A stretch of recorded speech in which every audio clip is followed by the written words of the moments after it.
ਹਿੰਦੁਸਤਾਨ ਦੀ ਪਹਿਲੀ ਕਿਤਾਬ Bitcoin magnet ਰੱਬ ਵੱਲੋਂ ਹੀ ਮੇਰੀ ਹੋ ਗਈ। ਜਿਹੜਾ ਜਵਾਬ ਦੇਣ ਜਾ ਰਹੇ ਹਾਂ ਉਹ ਥੋੜੀ ਦੇਰ ਲਈ ਤੁਹਾਨੂੰ ਹੈਰਾਨ ਪਰੇਸ਼ਾਨ ਵੀ ਕਰੇਗਾ। ਮੇਰਾ ਦਾਦਾ ਮਿਡਲ ਕਲਾਸ, ਮੇਰਾ ਪਿਓ ਮਿਡਲ ਕਲਾਸ, ਮੈਂ ਵੀ ਮਿਡਲ ਕਲਾਸ। ਹਾਂਜੀ, ਅਮੀਰ ਤਾਂ ਕੋਈ ਨਹੀਂ ਹੋਇਆ। ਇਹ ਹੈਗਾ ਕਿ ਅਸੀਂ ਰੱਬ ਦਾ ਭਾਣਾ ਨਹੀਂ ਮੰਨਦੇ, ਅਸੀਂ ਪੈਸੇ ਦਾ ਭਾਣਾ ਮੰਨ ਕੇ ਤੁਰੀ ਜਾਂਦੇ ਪਏ। ਉਹਦੀ ਕਿਸ਼ਤਾਂ ਅਸੀਂ 25 ਸਾਲਾਂ 30 ਸਾਲਾਂ ਤੱਕ ਉਹਦੀ ਕਿਸ਼ਤਾਂ ਹੀ ਲਾਉਂਦੇ ਰਹਿੰਦੇ ਨੇ ਇੱਥੇ ਕੰਮ ਕਰ ਕਰਕੇ। ਜਿਹੜਾ ਮਨੀ ਦਾ ਕਨਸੈਪਟ ਹੀ ਹੈਗਾ ਉਹਨੂੰ ਹੀ ਅੱਜ ਕਰਜ਼ੇ ਦੇ ਵਿੱਚ ਤਬਦੀਲ ਕਰ ਦਿੱਤਾ ਗਿਆ। ਤੇ ਨਹੀਂ ਕੁੰਡਾ ਤੇ ਹਾਥੀ ਫਿਰੇ ਲੁੰਡਾ। ਮਨੀ ਦੀ ਹਾਲਤ ਬਿਲਕੁਲ ਉਹੋ ਜਿਹੀ ਹੋ ਚੁੱਕੀ ਹੋਈ ਹੈ। ਅੱਜ ਦੀ ਤਰੀਕ 'ਚ ਸੋਨੇ ਦਾ ਭਾਅ $70,000 ਹੋਣਾ ਚਾਹੀਦਾ। ਪੈਂਦੇ ਉਸ ਗਲੀ ਗੇੜ ਏਦਾਂ ਘੁੰਮਦਾ ਰਹਿੰਦਾ ਔਰ ਉਨੀ ਦੇਰ ਤੱਕ ਘੁੰਮਦਾ ਰਹਿੰਦਾ ਜਿੰਨੀ ਦੇਰ ਤੱਕ ਜਾਂ ਤਾਂ ਸਿਸਟਮ ਨਾ ਡੈਡ ਹੋ ਜਾਏ ਜਾਂ ਤੁਸੀਂ ਨਾ ਡੈਡ ਹੋ ਜਾਓ। ਇਹ ਤੁਸੀਂ ਸਵਾਲ ਚਾਹੇ ਭੋਲੇ ਪਾ ਪੁੱਛਿਆ, ਪਰ ਦੁਨੀਆ ਦਾ ਸਭ ਨਾਲੋਂ ਔਖਾ ਸਵਾਲ ਹੈ।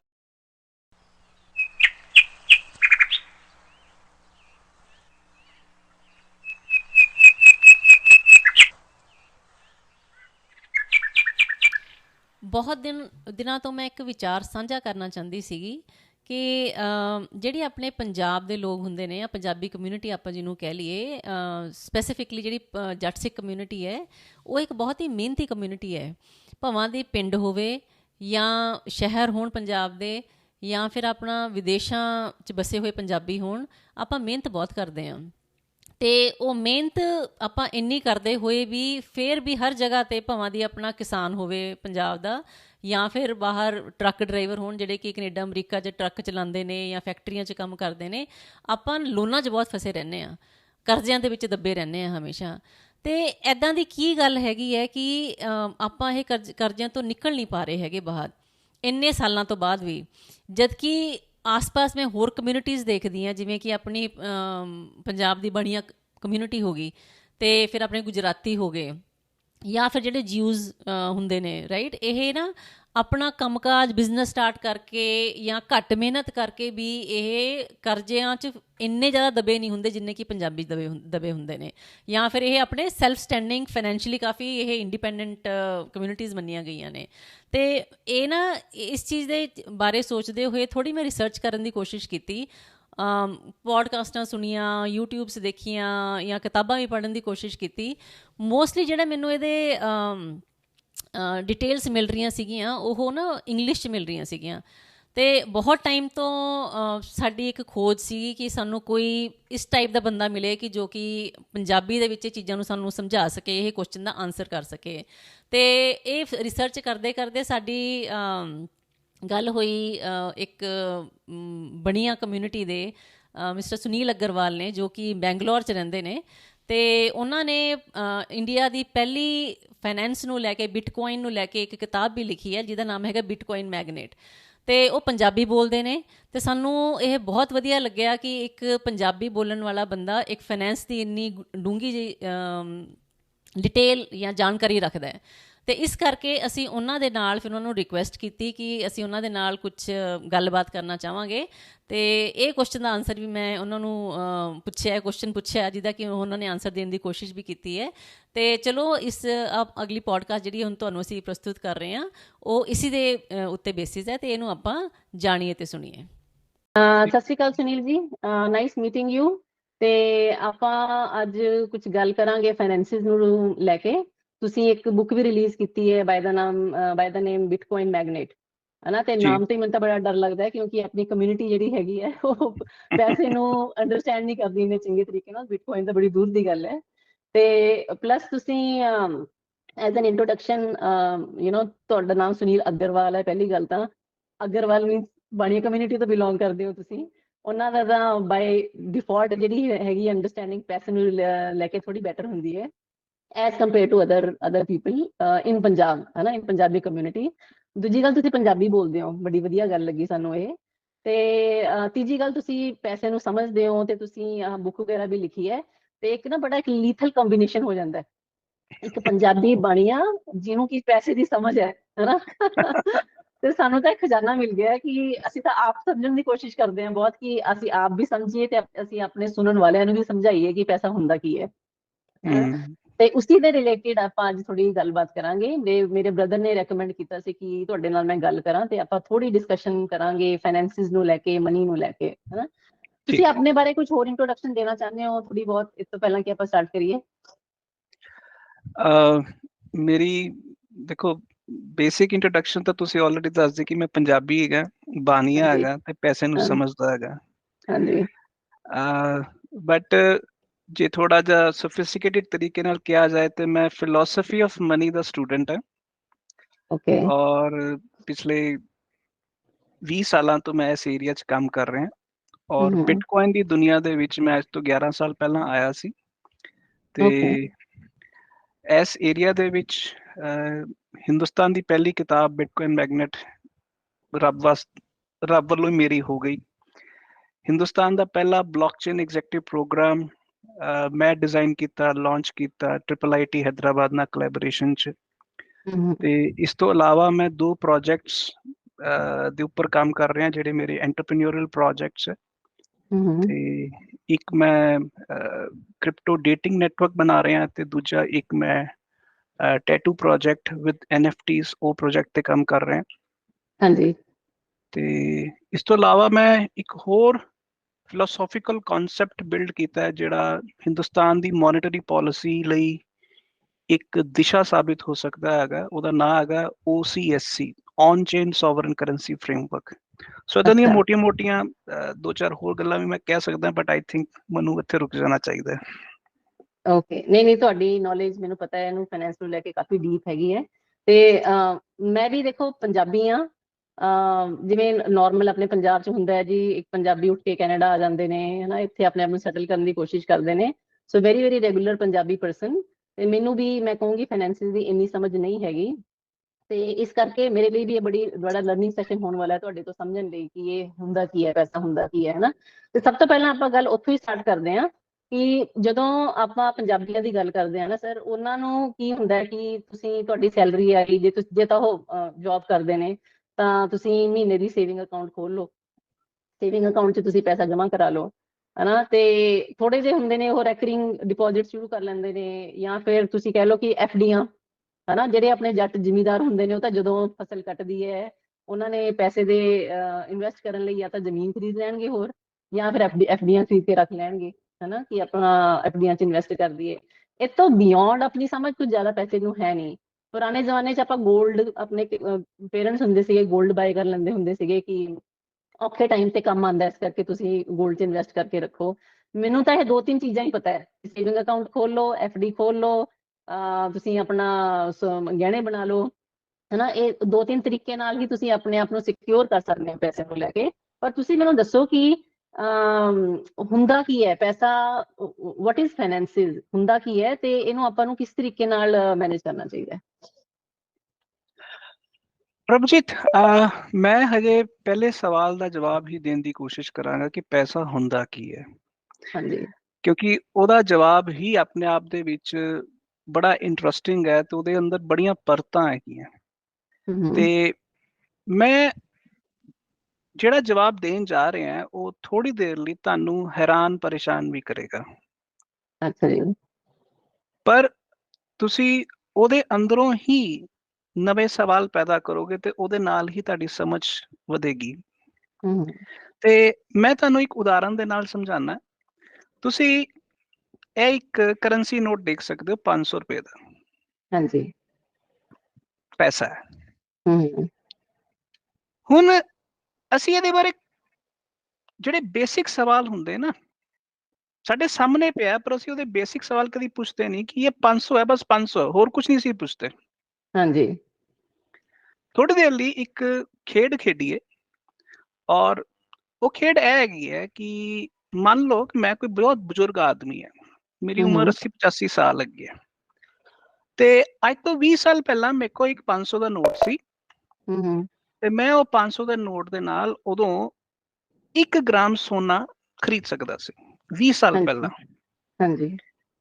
ਤੇ ਸਮਹਾਉ ਮੈਂ ਸੋਚਿਆ ਸੀ ਕਿ ਆਪਣੀ ਜਨਾਨੀ ਲਈ ਕੁਝ ਖਰੀਦ ਲਾਂਗਾ ਛੋਟਾ ਮੋਟਾ, ਤੇ ਉਹ ਮੇਰੀ ਜਨਾਨੀ ਪੂਰੀ ਹੋ ਗਈ ਤੇ ਮੇਰੀ ਯਾਦਦਾਸ਼ਤ ਗਵਾਚ ਗਈ ਤੇ 20 ਸਾਲ ਬਾਅਦ ਮੇਰੀ ਯਾਦਦਾਸ਼ਤ ਵਾਪਸ ਆਈ ਤੇ ਮੈਂ ਨਾ ਇਹ ਜਿਹੜਾ 500 ਦਾ ਨੋਟ ਲੈ ਕੇ ਸੁਨਿਆਰ ਕੋ ਗਿਆ ਤੇ ਮੈਂ ਉਹਨੂੰ ਕਿਹਾ ਕਿ 1 ਗ੍ਰਾਮ ਦਾ ਕੁਝ ਬਣਾ ਕੇ ਦੇ ਦੇ। ਉਹਨੇ ਮੈਨੂੰ ਧੱਕੇ ਮਾਰ ਕੇ ਬਾਹਰ ਕੱਢ ਦਿੱਤਾ, ਕਹਿੰਦਾ ਬਾਬਾ ਕੱਖ ਨਹੀਂ ਆਣਾ ਇਹਦਾ। ਹੁਣ ਤੋਲਾ ਸੋਨਾ ਜਿਹੜਾ ਹੈਗਾ ਉਹ 6000 ਰੁਪਏ ਦਾ ਹੋ ਗਿਆ, 500 ਰੁਪਏ ਦਾ ਨਹੀਂ ਰਿਹਾ। ਰਾਈਟ। ਤੇ ਮੈਂ ਬਜ਼ੁਰਗ ਆਦਮੀ ਹੈਰਾਨ ਪਰੇਸ਼ਾਨ ਕਿ ਇਹ ਕੀ ਹੋਇਆ ਮੇਰੇ ਨਾਲ। ਮੈਂ ਚਲਾ ਗਿਆ ਆਰਬੀਆਈ ਦੇ ਗਵਰਨਰ ਕੋ। ਅੱਛਾ। ਤੇ ਥੋੜੀ ਦੇਰ ਲਈ ਪ੍ਰਭਜੀਤ ਤੁਸੀਂ ਮੰਨ ਲਓ ਕਿ ਤੁਸੀਂ ਆਰਬੀਆਈ ਦੀ ਗਵਰਨਰ ਹੋ। ਹਾਂਜੀ। ਠੀਕ ਹੈ, ਤੇ ਆਪਾਂ ਇੱਕ ਛੋਟਾ ਜਿਹਾ ਖੇਡ ਖੇਡਾਂਗੇ। ਹਾਂਜੀ। ਗਵਰਨਰ ਸਾਹਿਬਾ, ਇਹ ਤੁਸੀਂ ਨਾ ਕਾਗਜ਼ ਰੱਖ ਲਓ ਤੇ ਮੈਨੂੰ 1 ਤੋਲਾ ਸੋਨਾ ਦੇ ਦਿਓ। ਇਹਦਾ ਤਾਂ ਜੀ ਇੰਨੇ ਚ ਤੁਹਾਨੂੰ ਤੋਲਾ ਮਿਲਣਾ ਨਹੀਂ ਹੈ ਜੀ। ਅੱਜ ਕੱਲ ਦੀ ਡੇਟ ਦੇ ਵਿੱਚ ਤਾਂ 6000 ਰੁਪਏ ਦਾ 1 ਤੋਲਾ ਹੈਗਾ। ਤੁਸੀਂ 6000 ਲੈ ਕੇ ਆਓਗੇ ਜੀ, ਤੁਹਾਨੂੰ ਅਸੀਂ 1 ਤੋਲਾ ਦੇ ਸਕਦੇ ਹਾਂ, ਪਰ ਇੰਨੇ ਦਾ ਨਹੀਂ ਦੇ ਸਕਦੇ ਹੈਗੇ ਜੀ। ਪਰ ਸਾਹਿਬਾ ਜੀ ਤੁਸੀਂ ਇੱਥੇ ਲਿਖਿਆ ਹੋਇਆ ਹੈ I promise to pay the bearer sum of 500 rupees. ਹਾਂਜੀ। ਤੁਸੀਂ ਏਦਾਂ ਕਰੋ, 20 ਸਾਲ ਪਹਿਲਾਂ ਜੋ ਮੇਰੇ ਕੋਲ 500 ਰੁਪਏ ਦੀ ਤਾਕਤ ਹੈਗੀ ਸੀ, ਉਹ ਮੇਰੀ ਤਾਕਤ ਵਾਪਸ ਕਰ ਦਿਓ। ਉਹ ਤਾਂ ਜੀ 20 ਸਾਲ ਪਹਿਲਾਂ ਦੀ ਗੱਲ ਹੈ ਨਾ, ਉਹ ਟਾਈਮ ਤਾਂ ਚਲਾ ਗਿਆ ਹੁਣ। ਪਰ ਤੁਸੀਂ ਇੱਥੇ ਲਿਖਿਆ ਹੋਇਆ ਕਿ 20 ਸਾਲ ਦੇ ਵਿੱਚ ਇਸ ਰੁਪਏ ਦੀ ਵੈਲਿਊ ਘਟੇਗੀ। ਉਹ ਤਾਂ ਜੀ ਤੁਹਾਡੀ ਅੰਡਰਸਟੈਂਡਿੰਗ ਹੈ ਨਾ, ਤਾਂ ਪਤਾ ਹੋਣਾ ਚਾਹੀਦਾ ਕਿ ਜਿਹੜਾ ਪੈਸਾ ਕਿਉਂ ਹੈਗਾ ਜੀ? ਓਵਰ ਦਾ ਟਾਈਮ ਉਹਦੀ ਜਿਹੜੀ ਪਰਚੇਜ਼ਿੰਗ ਪਾਵਰ ਦੇਖੋ ਹੈ ਉਹ ਘੱਟ ਹੋ ਸਾਹਿਬਾ ਜਾਂਦੀ ਜੀ, ਹੈ। ਸਾਹਿਬਾ ਜੀ ਦੇਖੋ ਗਰੀਬ ਦੇ ਨਾਲ ਧੱਕਾ ਨਾ ਕਰੋ। ਤੁਸੀਂ ਇੱਥੇ ਲਿਖਿਆ ਹੈ ਕਿ 500 ਰੁਪਏ ਦੀ ਵੈਲਿਊ ਘਟੇਗੀ। ਤੁਸੀਂ ਲਿਖਿਆ? ਨਹੀਂ ਜੀ, ਨਹੀਂ ਲਿਖਿਆ। ਤੁਸੀਂ ਕੰਟਰੈਕਟ ਕਰ ਰਹੇ ਹੋ ਹਿੰਦੁਸਤਾਨ ਦੇ ਨਾਗਰਿਕ ਦੇ ਨਾਲ। ਤੁਸੀਂ ਇੱਥੇ ਲਿਖਿਆ ਕਿ 500 ਰੁਪਏ ਦੀ ਵੈਲਿਊ ਘਟ ਵੀ ਸਕਦੀ, ਕੱਲ ਨੂੰ ਇਹਦੀ ਵੈਲਿਊ ਹੋ ਸਕਦਾ 200 ਰੁਪਏ ਦੇ ਬਰਾਬਰ ਹੈ। ਤੁਸੀਂ ਲਿਖਿਆ ਇੱਥੇ? ਨਹੀਂ ਜੀ, ਇਹ ਲਿਖਿਆ ਨਹੀਂ ਹੋਇਆ। ਤੁਸੀਂ ਇਹ ਲਿਖਿਆ ਕਿ ਇਹ ਨੋਟ ਡੀਮੋਨੇਟਾਈਜ਼ ਹੋ ਸਕਦਾ? ਨਹੀਂ ਜੀ, ਇਹ ਲਿਖਿਆ ਨਹੀਂ ਹੋਇਆ, ਪਰ ਇਹ ਕਿਉਂ ਨਹੀਂ? ਅੰਡਰਸਟੈਂਡਿੰਗ ਆਪਾਂ ਸੋਚਦੇ ਹਾਂ ਕਿਉਂ ਜੀ? ਕਿ ਕਿਉਂ ਸਾਰਿਆਂ ਜੀ? ਦੀ ਹੋਏਗੀ। ਕੀ ਇਹ ਲਿਖਿਆ ਨਹੀਂ ਹੋਣਾ ਚਾਹੀਦਾ ਕਿ ਇਹ ਨੋਟ ਡੀਮੋਨੇਟਾਈਜ਼ ਹੋ ਸਕਦਾ? ਹਾਂਜੀ, ਇਹ ਗੱਲ ਸਮਝ ਆਉਂਦੀ ਹੈ ਜੀ, ਲਿਖਿਆ ਹੋਣਾ ਕੀ ਚਾਹੀਦਾ ਹੈ। ਤੁਸੀਂ ਇਹਦੇ ਉੱਪਰ ਲਿਖਿਆ ਹੈ ਕਿ ਅੱਜ ਦੀ ਤਰੀਕ ਤੱਕ ਤੁਸੀਂ 500 ਰੁਪਏ ਦੇ ਕਿੰਨੇ ਨੋਟ ਛਾਪੇ ਹੈ? ਨਹੀਂ ਜੀ, ਉਹ ਤਾਂ ਗਵਰਨਮੈਂਟ ਕੋਲ ਇਨਫੋਰਮੇਸ਼ਨ ਹੁੰਦੀ ਹੈ, ਉਹ ਇੱਕ ਤੁਸੀਂ ਨਾਰਮਲ ਗਵਰਨਰ ਨਾਗਰਿਕ ਕੋਲ ਸਾਹਿਬਾ, ਨਹੀਂ ਹੁੰਦੀ। ਇਹ ਨੋਟ ਤੁਹਾਡੇ ਸਿਗਨੇਚਰ ਅੰਡਰ ਛਪਿਆ। ਨਾ ਤੁਸੀਂ ਦੱਸਦੇ ਹੋ ਕਿ ਇੱਥੇ ਇਹਦੀ ਪਾਵਰ, ਪਰਚੇਸਿੰਗ ਪਾਵਰ ਘਟੇਗੀ। ਨਾ ਤੁਸੀਂ ਇੱਥੇ ਲਿਖਿਆ ਹੈ ਕਿ ਡੀਮੋਨੇਟਾਈਜੇਸ਼ਨ ਹੋਏਗੀ। ਨਾ ਤੁਸੀਂ ਇਹ ਲਿਖਿਆ ਹੈ ਕਿ ਕਿੰਨੇ 500 ਰੁਪਏ ਦੇ ਨੋਟ ਛਪੇ ਹੈ ਤੇ ਇਹ ਕਿੰਨਵਾ ਹੈ। ਤੁਸੀਂ ਕੁਝ ਨਹੀਂ ਲਿਖਿਆ। ਹਾਂਜੀ, ਕਿ ਤੁਸੀਂ ਮੇਰੇ ਨਾਲ ਧੱਕਾ ਨਹੀਂ ਕਰਦੇ ਪਏ? ਇਹ ਤਾਂ ਦੇਖੋ ਜੀ, ਉਹਨੇ ਸਾਰਿਆਂ ਦੀ ਅੰਡਰਸਟੈਂਡਿੰਗ ਹੈ ਨਾ, ਜਿਹੜੇ ਸਾਰੇ ਨਾਗਰਿਕ ਹੁੰਦੇ ਆ ਉਹਨਾਂ ਨੂੰ ਪਤਾ ਹੁੰਦਾ ਹੈ ਕਿ ਓਵਰ ਦਾ ਟਾਈਮ ਤੁਹਾਡੀਆਂ ਸੈਲਰੀਆਂ ਵੀ ਤਾਂ ਵੱਧਦੀਆਂ ਨੇ ਨਾ, ਤੁਸੀਂ ਕਮਾਉਂਦੇ ਵੀ ਤਾਂ ਉਹਦੇ ਅਕੋਰਡਿੰਗ ਹੀ ਸੀਗੇ ਨਾ। ਅੱਜ ਤੋਂ 20 ਸਾਲ ਪਹਿਲਾਂ ਤੁਹਾਡੀ ਕਿੰਨੀ ਕਮਾਈ ਸੀਗੀ? ਮੈਡਮ ਫਿਰ ਤੁਸੀਂ ਇਹ ਲਿਖ ਦਿੰਦੇ ਕਿ ਇਹਦੇ ਉੱਚ 2% ਇਨਫਲੇਸ਼ਨ ਰੇਟ ਹੋਏਗਾ ਤਾਂ ਲਿਖ ਦਿੰਦੇ। ਕਦੀ ਇਨਫਲੇਸ਼ਨ 20% ਹੋ ਜਾਂਦੀ ਹੈ, ਕਦੀ 8% ਹੋ ਜਾਂਦੀ ਹੈ, ਕਦੀ 25% ਹੋ ਜਾਂਦੀ ਹੈ, ਜਾਂ ਤਾਂ ਤੁਸੀਂ ਲਿਖ ਦਿਓ। ਤੁਹਾਨੂੰ ਲੱਗਦਾ ਨਹੀਂ ਕਿ ਤੁਹਾਨੂੰ ਇਹ ਇਨਫੋਰਮੇਸ਼ਨ ਮੈਨੂੰ ਦੇਣੀ ਚਾਹੀਦੀ ਸੀ ਕਿ 2% ਜਾਂ 4% ਜਾਂ 5% ਇਨਫਲੇਸ਼ਨ ਰੇਟ ਹੋਏਗਾ, ਉਹਦੇ ਹਿਸਾਬ ਦੇ ਨਾਲ ਇਹਦੀ ਵੈਲਿਊ ਘਟੀ ਜਾਏਗੀ। ਤੁਸੀਂ ਲਿਖ ਕੇ ਦਿੱਤਾ ਮੈਨੂੰ? ਨਹੀਂ ਜੀ, ਲਿਖ ਕੇ ਨਹੀਂ ਦਿੱਤਾ ਜੀ। ਕਿਉਂ ਨਹੀਂ ਲਿਖ ਕੇ ਦਿੱਤਾ ਗਵਰਨਰ ਸਾਹਿਬਾ? ਇਹ ਸਾਡੇ ਰੂਲਸ ਤੇ ਰੈਗੂਲੇਸ਼ਨਸ ਦੇ ਅੰਡਰ ਆਂਦਾ ਨਹੀਂ ਹੈ ਜੀ, ਇਸ ਕਰਕੇ ਅਸੀਂ ਕਿਹੜੀ ਨਹੀਂ ਲਿਖ ਕਿਤਾਬ ਕੇ 'ਚ ਦਿੱਤਾ ਲਿਖਿਆ? ਹੈਗਾ। ਤੁਸੀਂ ਕੰਟਰੈਕਟ ਕਰਦੇ ਪਏ, contract the terms and conditions ਦੇ ਵਿੱਚ ਲਿਖਿਆ ਨਹੀਂ ਹੋਣਾ ਚਾਹੀਦਾ? ਹਾਂਜੀ ਹਾਂਜੀ ਹਾਂਜੀ, ਸਮਝ ਗਈ ਤੁਹਾਡੀ ਗੱਲ ਨੂੰ ਜੀ। ਸੌਰੀ। ਹਾਂਜੀ ਸੁਨੀਲ ਜੀ, ਨਹੀਂ ਸਮਝ ਗਈ ਤੁਹਾਡੀ ਗੱਲ ਨੂੰ। ਤੇ ਆਪਾਂ ਇੱਕ ਤੁਸੀਂ ਕਹਿ ਲਓ ਪੇਪਰ ਦੇ ਟੁਕੜੇ ਨੂੰ ਲੈ ਕੇ ਆਪਾਂ ਇਹ ਸੋਚ ਲੈਂਦੇ ਆ ਕਿ ਇਹ ਸਾਡੀ ਕਮਾਈ ਹੈ ਹਨਾ, ਅਸੀਂ ਕਮਾਇਆ ਓਵਰਆਲ, ਪਰ ਸਾਨੂੰ ਪਤਾ ਨਹੀਂ ਪਿਛਲੇ ਬੈਕਗਰਾਉਂਡ ਤੇ ਕੀ ਚੱਲਦਾ ਹੁੰਦਾ ਸਾਰਾ ਕੁਝ। ਹਾਂਜੀ, ਚੱਕਰ ਪਤਾ ਕੀ ਹੈ ਕਿ ਇਹ ਜਿਹੜਾ ਕਰੰਸੀ ਨੋਟ ਹੈਗਾ, ਅਸੀਂ ਜੇ ਇਹਨੂੰ ਸਿਰਫ basic contract between government and citizen ਮੰਨ ਲਈਏ ਨਾ, ਤਦ ਵੀ ਇਹ ਕੰਟਰੈਕਟ ਸਹੀ ਕੰਟਰੈਕਟ ਨਹੀਂ ਹੈਗਾ। ਪ੍ਰੋਬਲਮ ਕੀ ਹੈ ਕਿ ਇਹ ਚੀਜ਼ ਜਦੋਂ ਮਹੀਨੇ 2 ਮਹੀਨੇ, ਸਾਲ 2 ਸਾਲ ਦੇ ਵਿੱਚ ਅਸੀਂ ਡਿਸਕਸ ਕਰਨੇ ਤਾਂ ਸਾਨੂੰ ਉਹਦਾ ਫਰਕ ਨਹੀਂ ਪੈਂਦਾ। ਹਾਂਜੀ, ਪਰ ਜਦੋਂ ਇੰਟਰ ਜਨਰੇਸ਼ਨ ਲੈਵਲ ਤੇ ਅਸੀਂ ਡਿਸਕਸ ਕਰਨੇ ਤੇ ਤੁਹਾਨੂੰ ਬੜਾ ਵੱਡਾ ਫਰਕ ਪੈਂਦਾ। ਤੁਹਾਨੂੰ ਮੈਂ ਉਦਾਹਰਨ ਦਿੰਦਾ। ਕਿ ਇੱਕ ਇਨਸਾਨ ਜਦੋਂ 40 ਸਾਲ ਦਾ ਹੁੰਦਾ ਨਾ ਤੇ ਉਹ ਆਪਣੇ ਪ੍ਰਾਈਮ ਤੇ ਹੁੰਦਾ, ਉਦੋਂ ਉਹਦੀ ਕਮਾਈ, ਉਹਦੇ ਰਿਸੋਰਸਿਸ, ਬੜਾ ਕੁਝ ਟੌਪ ਤੇ ਹੁੰਦਾ ਹੈ, ਔਰ ਉਹ ਨਾ ਜਵਾਨ ਹੁੰਦਾ ਨਾ ਬਜ਼ੁਰਗ ਹੁੰਦਾ, ਹਾਂਜੀ ਉਹਦੀ ਪ੍ਰੋਡਕਟਿਵਿਟੀ ਵੀ ਸਭ ਨਾਲ ਹਾਈ ਹੁੰਦੀ ਹੈ। ਮੇਰਾ ਦਾਦਾ ਜਦੋਂ 40 ਸਾਲ ਦਾ ਸੀ, ਉਹਦੀ ਕਮਾਈ ਸੀ 50 ਰੁਪਏ ਮਹੀਨੇ ਤੇ 7 ਨਿਆਣੇ ਸੀ ਤੇ ਮਿਡਲ ਕਲਾਸ ਸੀ ਉਹ। ਹਾਂਜੀ ਜਦੋਂ ਮੇਰਾ ਪਿਓ 40 ਦਾ ਸੀ ਤੇ ਉਹਨਾਂ ਦੀ ਕਮਾਈ 500 ਰੁਪਇਆ ਸੀ ਤੇ 4 ਨਿਆਣੇ ਸੀ ਤੇ ਉਹ ਮਿਡਲ ਕਲਾਸ ਸੀ। ਮੈਂ ਜਦੋਂ 40 ਦਾ ਸੀ, ਮੇਰੀ ਕਮਾਈ 50,000 ਸੀ ਤੇ ਮੇਰਾ ਇੱਕ ਨਿਆਣਾ ਸੀ ਤੇ ਮੈਂ ਮਿਡਲ ਕਲਾਸ ਸੀ। ਤੇ ਤੁਸੀਂ ਸੋਚੋ, ਇਹ ਜਿਹੜਾ ਜਾਦੂ ਹੈਗਾ, ਇਹਨੇ ਸਾਡੀ 3 ਜਨਰੇਸ਼ਨਸ ਦਾ ਦਿਮਾਗ ਭੁਆ ਕੇ ਰੱਖਿਆ। ਸਾਡੇ 7 ਨਿਆਣਿਆਂ ਤੋਂ ਇੱਕ ਨਿਆਣਾ ਰਹਿ ਗਿਆ। ਮੇਰਾ ਦਾਦਾ ਮਿਡਲ ਕਲਾਸ, ਮੇਰਾ ਪਿਓ ਮਿਡਲ ਕਲਾਸ, ਮੈਂ ਵੀ ਮਿਡਲ ਕਲਾਸ। ਹਾਂਜੀ ਅਮੀਰ ਤਾਂ ਕੋਈ ਨਹੀਂ ਹੋਇਆ। ਯਾ ਮਿਡਲ ਕਲਾਸ ਦਾ ਮਤਲਬ ਉਹ ਹੁੰਦਾ ਕਿ ਜਿਹਦੇ ਘਰ ਜੇ 2 ਮਹੀਨੇ ਤਨਖਾਹ ਨਾ ਆਏ ਨਾ ਤੇ ਉਹ ਗਰੀਬ ਹੈ। ਗਰੀਬ ਹੋ ਜਾਂਦਾ। ਹਾਂਜੀ ਸੋ ਚੱਕਰ ਕੀ ਹੈ ਕਿ ਬਹੁਤੀ ਜਨਤਾ ਇਸ ਤਰ੍ਹਾਂ ਚੱਲਦੀ ਹੈ, ਜਿੱਦਾਂ ਘੋੜੇ ਦੇ ਅੱਖਾਂ ਦੇ ਅੱਗੇ ਬੰਨ ਦਿੱਤਾ ਜਾਂਦਾ, ਬਸ ਤੂੰ ਸਿੱਧਾ ਹੀ ਦੇਖਣਾ, ਆਸੇ ਪਾਸੇ ਨਹੀਂ ਇੱਧਰ ਉੱਧਰ ਹੀ ਦੇਖਣਾ। ਹਾਂਜੀ ਤਾਂ ਉਸੇ ਤਰ੍ਹਾਂ ਜਿਹੜਾ ਮਨੀ ਦਾ ਸਿਸਟਮ ਹੈ, ਸਾਨੂੰ ਉਹ ਖੋਤੇ ਘੋੜੇ ਬਰਾਬਰ ਕਰਕੇ ਤੋਰੀ ਜਾਂਦਾ ਪਿਆ। ਤੋਰੀ ਜਾਂਦਾ। ਓਕੇ ਤੇ ਉਸ ਕਰਕੇ ਅਸੀਂ ਇਹਦੇ ਬਾਰੇ ਕਦੀ ਸੋਚਦੇ ਹੀ ਨਹੀਂ ਕਿ ਮਨੀ ਕੀ ਬਲਾ ਹੈਗੀ ਹੈ। ਸਾਨੂੰ ਜੋ ਕਹਿਤਾ ਜਾਂਦਾ ਹੈ, ਅਸੀਂ ਉਹਦਾ ਚੁੱਪਚਾਪ ਕਰਦੇ ਰਹੇ, ਪਿੱਛੇ ਫੋਲੋ ਕਰਦੇ ਚੁੱਪਚਾਪ ਰਹਿੰਦੇ ਆ। ਕਰਦੇ ਰਹਿੰਦੇ ਹਾਂ। ਸੱਚ ਇਹ ਹਾਂਜੀ ਹੈਗਾ ਕਿ ਅਸੀਂ ਰੱਬ ਦਾ ਭਾਣਾ ਨਹੀਂ ਮੰਨਦੇ, ਅਸੀਂ ਪੈਸੇ ਦਾ ਭਾਣਾ ਮੰਨ ਕੇ ਤੁਰੀ ਜਾਂਦੇ ਪਏ। Right right right. ਇਹ ਤੇ ਮੈਂ ਬਾਅਦ ਚ ਪਹੁੰਚਾਂਗੀ ਕਿ ਇਹਦਾ ਹਿੱਲਾ ਕੀ ਹੈ, ਜਾਂ ਉਹ ਥੋੜੀ ਇੱਕ ਡੀਪ ਸਬਜੈਕਟ ਹੋ ਜਾਏਗਾ ਅੰਡਰਸਟੈਂਡ ਕਰਨ ਲਈ। ਪਰ ਮੈਨੂੰ ਇਹ ਦੱਸੋ ਸਰ ਕਿ ਜਿਹੜੇ ਆਪਣੇ ਪੰਜਾਬੀਆਂ ਬਾਰੇ ਮੈਂ ਦੁਬਾਰਾ ਗੱਲ ਕਰਾਂਗੀ ਕਿ ਇਹੀ ਰੀਜ਼ਨ ਹੈ ਕਿ ਜਿਹੜੇ ਪੰਜਾਬੀ ਨੇ ਇੰਨੇ ਲੋਨਾਂ 'ਚ ਫਸੇ ਹੋਏ ਨੇ। ਆਪਾਂ ਸੁਣਦੇ ਹਾਂ ਕਿ ਫਾਰਮਰਸ ਸੁਸਾਈਡ ਕਰਦੇ ਨੇ ਕਿਉਂਕਿ ਉਹਨਾਂ ਦੇ ਸਿਰ ਤੇ ਕਰਜ਼ੇ ਚੜੇ ਹੁੰਦੇ ਨੇ। ਇਹ ਆਪਾਂ ਬਾਹਰਲੇ ਪੰਜਾਬੀਆਂ ਦੀ ਗੱਲ ਕਰ ਲਈਏ, NRIs ਵਗੈਰਾ, ਇੱਥੇ ਵੀ ਕੈਨੇਡਾ ਅਮਰੀਕਾ 'ਚ ਆ ਕੇ ਵੀ ਅਸੀਂ ਦਿਨ ਰਾਤ ਮਿਹਨਤ ਕਰਦੇ ਹਾਂ। ਆਪਣੇ ਕੋਠੀ ਕਹਿਣ ਦੇ ਨਾਮ ਤੇ ਅਸੀਂ ਇਹ ਕਰਦੇ ਹਾਂ, ਇਨਵੈਸਟਮੈਂਟ ਸਾਰੀ ਆਪਣੀ ਕੋਠੀਆਂ 'ਚ ਕਰ ਦਿੰਦੇ ਹਾਂ ਕਿ ਕੋਠੀ ਖਰੀਦ ਲਓ, ਘਰ ਖਰੀਦ ਲਓ। ਉਹ ਸਾਰਾ ਮੌਰਗੇਜ ਹੀ ਹੁੰਦਾ, ਉਹਦੀ ਕਿਸ਼ਤਾਂ ਅਸੀਂ 25-25 ਸਾਲਾਂ 30-30 ਸਾਲਾਂ ਤੱਕ ਉਹਦੀਆਂ ਕਿਸ਼ਤਾਂ ਹੀ ਲਾਉਂਦੇ ਰਹਿੰਦੇ ਨੇ ਇੱਥੇ ਕੰਮ ਕਰ ਕਰਕੇ। ਤੇ ਕੀ ਇਹੀ ਰੀਜ਼ਨ ਹੈ ਕਿ ਸਾਰੇ ਚਾਰੋਂ ਪਾਸੇ ਜਿਹੜੀ ਆਪਣੀ ਕਮਿਊਨਿਟੀ ਹੈ ਉਹ ਲੋਨ 'ਚ ਘਿਰੀ ਹੋਈ ਹੈ? ਦੇਖੋ, ਅਸਲ 'ਚ ਚੱਕਰ ਕੀ ਹੈ ਕਿ ਜਿਹੜਾ ਮਨੀ ਦਾ ਕਨਸੈਪਟ ਹੀ ਹੈਗਾ, ਉਹਨੂੰ ਹੀ ਅੱਜ ਕਰਜ਼ੇ ਦੇ ਵਿੱਚ ਤਬਦੀਲ ਕਰ ਦਿੱਤਾ ਗਿਆ। ਔਰ ਮਨੀ ਦੀ ਇੱਕ ਸਮੇਂ ਵੈਲਿਊ, ਉਹਦਾ ਇੱਕ ਐਂਕਰ ਹੁੰਦਾ ਸੀ, ਚਾਹੇ ਸੋਨਾ ਹੁੰਦਾ ਸੀ, ਚਾਹੇ ਚਾਂਦੀ ਹੁੰਦਾ ਸੀ। ਅੱਜ ਜਿਹਨੂੰ ਅਸੀਂ ਮਨੀ ਕਹਿੰਦੇ ਪਏ ਆ, ਉਹਦਾ ਕੋਈ ਐਂਕਰ ਨਹੀਂ ਹੈ। ਹਿੰਦੀ 'ਚ ਕਹਾਵਤ ਹੈ ਨਾ, ਸਿਰ ਤੇ ਨਹੀਂ ਸੋਟਾ ਤੇ ਹੱਥ, ਸਿਰ ਤੇ ਨਹੀਂ, ਪੰਜਾਬੀ 'ਚ ਕਹਾਵਤ ਨਾ, ਸਿਰ ਤੇ ਨਹੀਂ ਕੁੰਡਾ ਤੇ ਹਾਥੀ ਫਿਰੇ ਲੁੰਡਾ। ਮਨੀ ਦੀ ਹਾਲਤ ਬਿਲਕੁਲ ਉਹੋ ਜਿਹੀ ਹੋ ਚੁੱਕੀ ਹੋਈ ਹੈ। ਅੱਛਾ, ਹਕੀਕਤ ਇਹ ਹੈਗੀ ਹੈ ਕਿ ਮਤਲਬ ਮੇਰੀ ਅੰਡਰਸਟੈਂਡਿੰਗ ਇਹ ਜਾਂਦੀ ਹੈ ਸਰ ਕਿ ਜਦੋਂ ਤੁਹਾਨੂੰ ਕੋਈ ਨੋਟ ਦਿੱਤਾ ਜਾਂਦਾ ਜਾਂ ਤੁਸੀਂ ਅਰਨ ਕਰਦੇ ਹੋ, ਉਹਦੇ ਇਕੁਇਵਲੈਂਟ ਹਰੇਕ ਕੰਟਰੀ ਕੋਲੇ 골ਡ ਦੇ ਬੇਸਿਸ ਤੇ ਟ੍ਰਾਂਜੈਕਸ਼ਨਸ ਹੁੰਦੀਆਂ ਨੇ ਇਹ ਕਿ ਉਹਨਾਂ ਕੋਰੀ ਹੀ 골ਡ ਬਕਵਾਸ ਹੁੰਦਾ ਹੈ, ਇਹ ਕੋਰੀ ਬਕਵਾਸ ਹੈ। ਅੱਛਾ, ਐਸਾ ਕੁਝ ਨਹੀਂ ਹੁੰਦਾ। ਓਕੇ, ਤੁਸੀਂ ਦੁਨੀਆ ਦੇ ਕਿਸੇ ਵੀ ਦੇਸ਼ ਨੂੰ ਲੈ ਕੇ ਦੇਖੋ, ਚਾਹੇ ਕੈਨੇਡਾ, ਚਾਹੇ ਇੰਡੀਆ, ਚਾਹੇ ਅਮਰੀਕਾ। ਫੋਰ ਐਗਜ਼ਾਮਪਲ,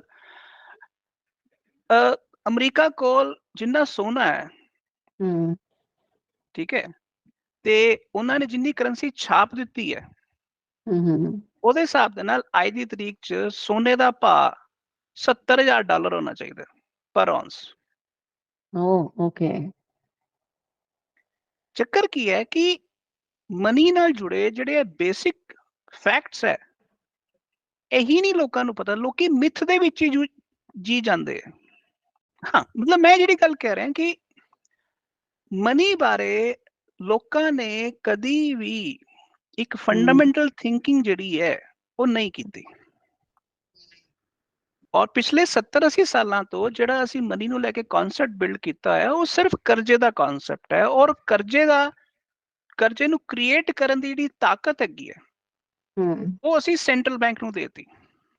ਹੂੰ ਸੈਂਟਰਲ ਬੈਂਕ ਕਰਜ਼ਾ ਕ੍ਰੀਏਟ ਕਰੀ ਜਾਂਦਾ ਹੈ, ਤੇ ਜਿੰਨੀ ਦੇਰ ਤੱਕ ਤੁਸੀਂ ਟੈਕਸ ਪੇ ਕਰੀ ਜਾਂਦੇ ਹੋ, ਵਿਆਜ ਪੇ ਕਰੀ ਜਾਂਦੇ ਹੋ, ਉਨੀ ਦੇਰ ਤੱਕ ਸਿਸਟਮ ਚੱਲੀ ਜਾਂਦਾ ਹੈ। ਅਸਲ 'ਚ ਧਿਆਨ ਨਾਲ ਦੇਖਿਆ ਜਾਏ ਤਾਂ ਇਸ ਸਿਸਟਮ ਦੇ ਵਿੱਚ ਜਿਹੜਾ ਸੈਂਟਰਲ ਬੈਂਕ ਹੈ, ਹਾਂਜੀ ਉਹ ਬੇਸਿਕਲੀ ਤੁਹਾਡਾ ਆੜਤੀ ਹੈ, ਜਿਹਨੇ ਤੁਹਾਨੂੰ ਨੋਟ ਛਾਪ ਕੇ ਦੇਈ ਜਾਣੇ ਆ, ਤੇ ਉਹਦੇ ਨਾਲ ਇੱਕ ਸਿਸਟਮ ਜੋੜਿਆ ਹੋਇਆ ਹੈ। ਉਹ ਸਿਸਟਮ ਵਿਆਜ ਟੈਕਸਿਸ ਪੈਦਾ ਕਰੀ ਜਾਂਦਾ ਤੇ ਸਿਸਟਮ ਚੱਲੀ ਜਾਂਦਾ। ਉਹ ਨੋਟ ਛਾਪ ਕੇ ਸਿਸਟਮ 'ਚ ਪਾਈ ਜਾਂਦਾ ਹੈ, ਤੁਸੀਂ ਟੈਕਸ ਔਰ ਇੰਟਰਸਟ ਪੇ ਕਰੀ ਜਾਂਦੇ ਹੋ, ਸਿਸਟਮ ਚੱਲੀ ਜਾਂਦਾ ਹੈ। ਇਹ ਕਦੀ ਗੇੜ ਨਹੀਂ। ਤੁਸੀਂ ਮੈਨੂੰ ਉਹਦੇ ਦੱਸੋ ਫਿਰ, ਜੇ ਆਪਾਂ ਪਿੱਛੇ ਦਾ ਕੋਈ ਪੈਸਾ ਜਿਹੜਾ ਜਨਰੇਟ ਕਰਦੇ, ਕਰੰਸੀ ਜਿਹੜੀ ਗਵਰਨਮੈਂਟ ਜਨਰੇਟ ਕਰਦੀ ਹੈ, ਉਹਦੇ ਪਿੱਛੇ ਕੋਈ ਬੇਸ ਨਹੀਂ ਹੈ, ਜਿਵੇਂ ਜਿਵੇਂ ਆਪਾਂ ਪਹਿਲਾਂ ਜਿਵੇਂ ਮੇਰੀ ਸੋਚ ਸੀ ਕਿ ਸੋਨਾ ਹੁੰਦਾ ਸ਼ਾਇਦ, ਜਿਵੇਂ ਤੁਸੀਂ ਕਹਿੰਦੇ ਕਿ ਉਹ ਅੱਜ ਦੀ ਡੇਟ 'ਚ ਨਹੀਂ ਹੈਗੀ ਉਹ ਚੀਜ਼, ਫਿਰ ਇਹ ਡੇਂਜਰਸ ਦੀ ਚੀਜ਼ ਨਹੀਂ ਹੈਗੀ? ਮਤਲਬ ਇਨ ਅ ਸੈਂਸ ਕੋਈ ਵੀ ਜਿੰਨਾ ਮਰਜ਼ੀ ਛਾਪ ਲੇ, ਮੈਂ ਤਾਂ ਆਪਣਾ ਪੂਰਾ ਦਿਨ ਮਿਹਨਤ ਕਰਕੇ ਲਾ ਦਿੰਨੀ ਹੈ ਪੈਸੇ ਕਮਾਉਣ 'ਚ, ਮਤਲਬ ਉਹ ਪੈਸਾ ਜਿਹਦਾ ਕੋਈ ਬੇਸ ਹੀ ਨਹੀਂ ਹੈਗਾ ਪਿੱਛੇ, ਹੈ ਨਾ। So this is kind of a dangerous thing for me. ਹਾਂਜੀ, ਇੱਕ ਗੱਲ ਸਮਝੋ, ਜੇ ਇੱਕ ਬੰਦਾ ਅੰਨਾ ਹੋਏ ਨਾ, ਤਾਂ ਕੋਈ ਮਤਲਬ ਅਸੀਂ ਮੰਨ ਸਕਦੇ ਹਾਂ ਕਿ ਯਾਰ ਇੱਕ ਬੰਦਾ ਅੰਨਾ ਹੈ, ਪਰ ਜਦੋਂ ਸਾਰੇ ਅੰਨੇ ਹੁੰਦੇ ਨਾ, ਉਹਨਾਂ ਦੀ ਜਦੋਂ ਮੈਜੋਰਿਟੀ ਹੋ ਜਾਂਦੀ ਹੈ, ਉਹ ਕਦੀ ਆਪਣੇ ਆਪ ਨੂੰ ਅੰਨਾ ਨਹੀਂ ਬੋਲਦੇ। ਤੇ ਜਦੋਂ ਮੈਂ ਤੁਹਾਨੂੰ ਇਹ ਕਰੰਸੀ ਨੋਟ ਦਿਖਾਇਆ, ਤੁਹਾਨੂੰ ਇਹ ਸਾਫ਼ ਸਮਝ ਆਉਂਦਾ ਪਿਆ ਕਿ ਇਹ ਜਿਹੜਾ ਕੰਟਰੈਕਟ ਹੈ ਅਨਫੇਅਰ ਹੈ। ਪਰ ਉਹਦੇ ਬਾਵਜੂਦ ਵੀ ਜੇ ਤੁਸੀਂ ਮੰਨਦੇ ਹੋ, ਬਾਕੀ ਮੰਨਦੇ ਹੋ, ਸਾਰੀ ਜਨਤਾ ਇਹ ਮੰਨਦੀ ਪਈ ਹੈ ਕਿ ਇਹ ਕੰਟਰੈਕਟ ਠੀਕ ਹੈਗਾ। ਹਾਂਜੀ, ਮੰਨਣ ਦੀ ਗੱਲ ਹੈ। ਜਦੋਂ ਮੈਜੋਰਿਟੀ ਇਸ ਚੀਜ਼ ਨੂੰ ਮੰਨਦੀ ਪਈ ਹੈ, ਤਾਂ ਉਹ ਉਨੀ ਦੇਰ ਤੱਕ ਚੱਲਦਾ ਰਹੇਗਾ ਜਿੰਨੀ ਦੇਰ ਤੱਕ ਉਹ ਮੰਨਦੀ ਪਈ ਹੈ।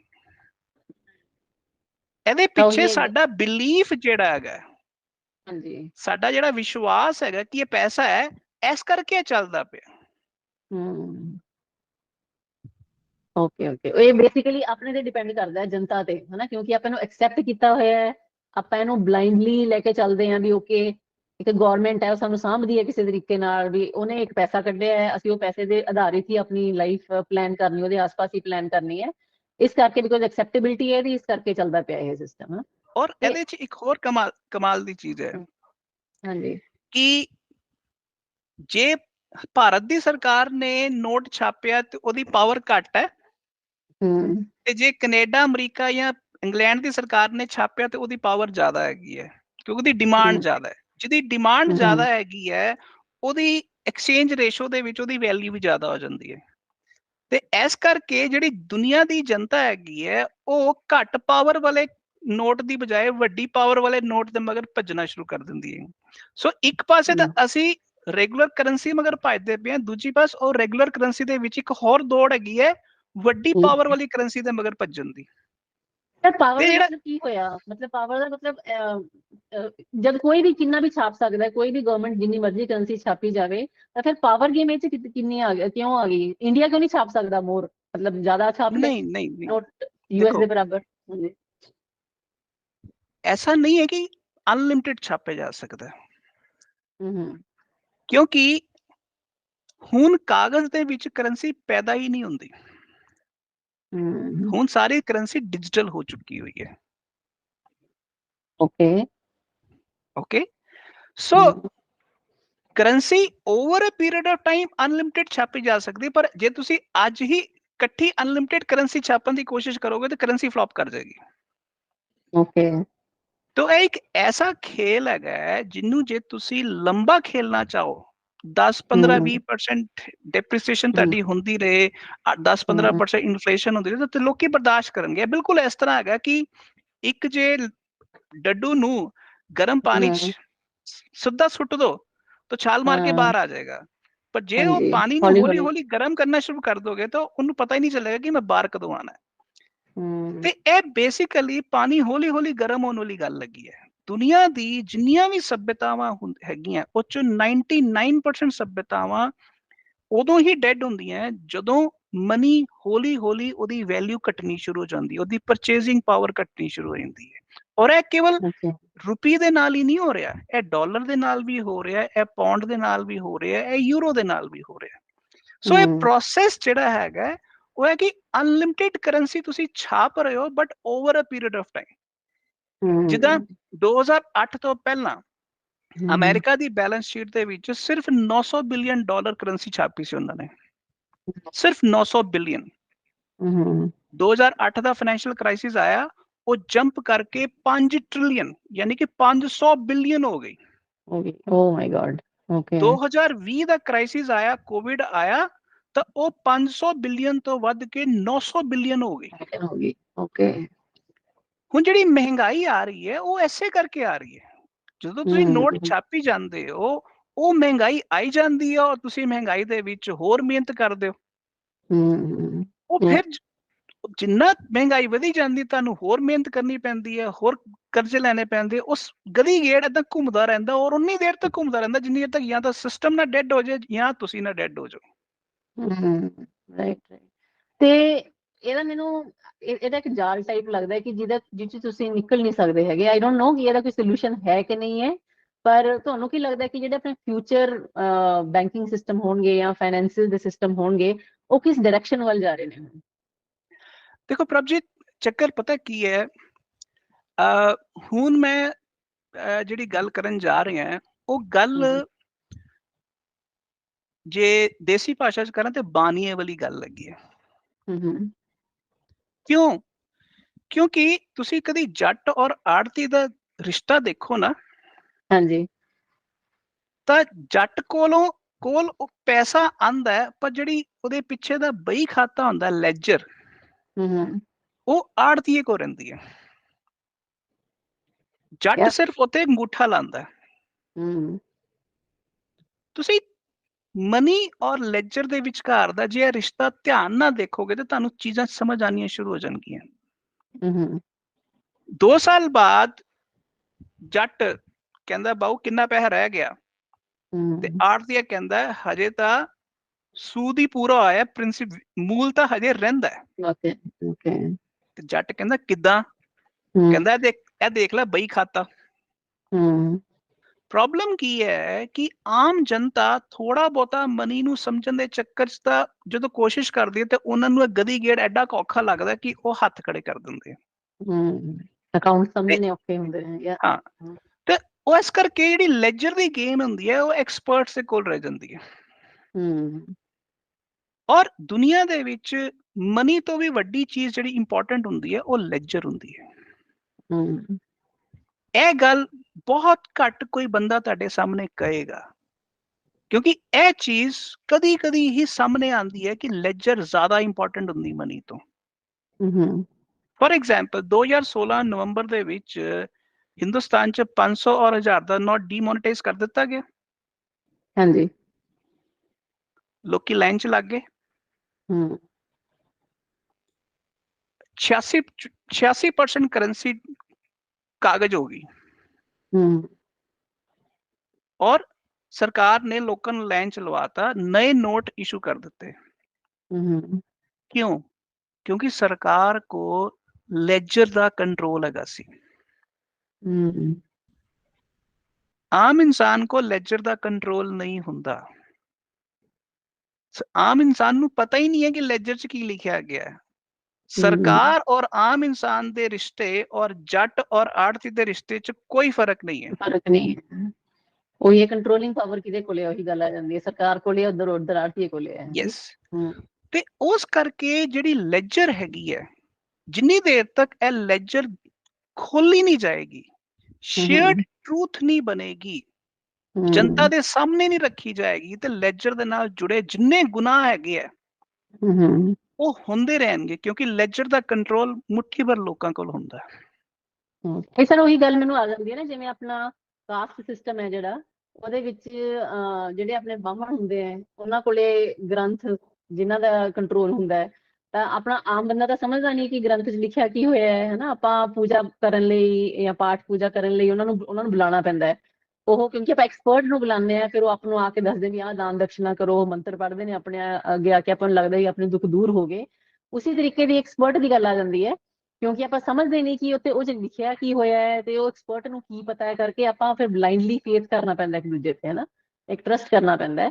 ਤੇ ਸਹੀ ਗੱਲ ਕਹੀ ਤੁਸੀਂ ਕਿ ਇਹ ਆਪਾਂ ਨੂੰ ਬਈ ਖਾਤੇ ਸਮਝ ਨਹੀਂ ਆਉਂਦੇ ਹੈਗੇ, ਪਰ ਉਹੀ ਗੱਲ, ਮੇਰਾ ਕੁਐਸਚਨ ਹਲੇ ਵੀ ਅਧੂਰਾ ਹੈ ਸਰ, ਕਿ ਤੁਸੀਂ ਫਿਊਚਰ ਕਿਵੇਂ ਦੇਖਦੇ ਹੋ, ਕਿ ਆਪਣਾ ਆਉਣ ਵਾਲੇ ਟਾਈਮ ਦੇ ਵਿੱਚ ਕੀ ਲੱਗਦਾ ਹੈ ਕਿ ਇਹ ਸਿਸਟਮ ਬ੍ਰੇਕਡਾਊਨ ਹੋਏਗਾ ਓਵਰ ਦਾ ਟਾਈਮ, ਕਿਉਂਕਿ ਇੰਨੀ ਸਦੀਆਂ ਤੋਂ ਚੱਲਿਆ ਆ ਰਿਹਾ ਹੈ ਕਿ ਇਹ ਹੁਣ ਟਾਈਮ ਆ ਗਿਆ ਹੈ, ਤੁਹਾਨੂੰ ਲੱਗਦਾ ਹੈ ਕਿ ਇਹ ਆਪਾਂ ਉਹਦੇ ਨੀਅਰ ਹੈ ਉਸ ਟਾਈਮ ਦੇ ਜਿੱਥੇ ਕਿ ਇਹ ਬ੍ਰੇਕਡਾਊਨ ਹੋਣ ਵਾਲਾ ਹੈ, ਤੇ ਜੇ ਬ੍ਰੇਕਡਾਊਨ ਹੋਏਗਾ ਤਾਂ then what next, what will replace it?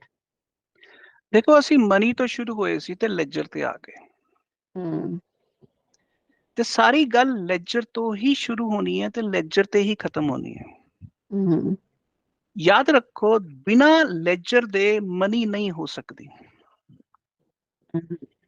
Money ਜਿਹੜੀ ਵੀ ਕ੍ਰੀਏਟ ਕੀਤੀ ਜਾਏਗੀ, ਅਲਟੀਮੇਟਲੀ ਐਕਸਪੈਂਡੀਚਰ, ਪ੍ਰੋਫਿਟ, ਲਾਸ ਸਾਰਾ ਲੈਜਰ ਦੇ ਵਿੱਚ ਲਿਖਿਆ ਜਾਏਗਾ।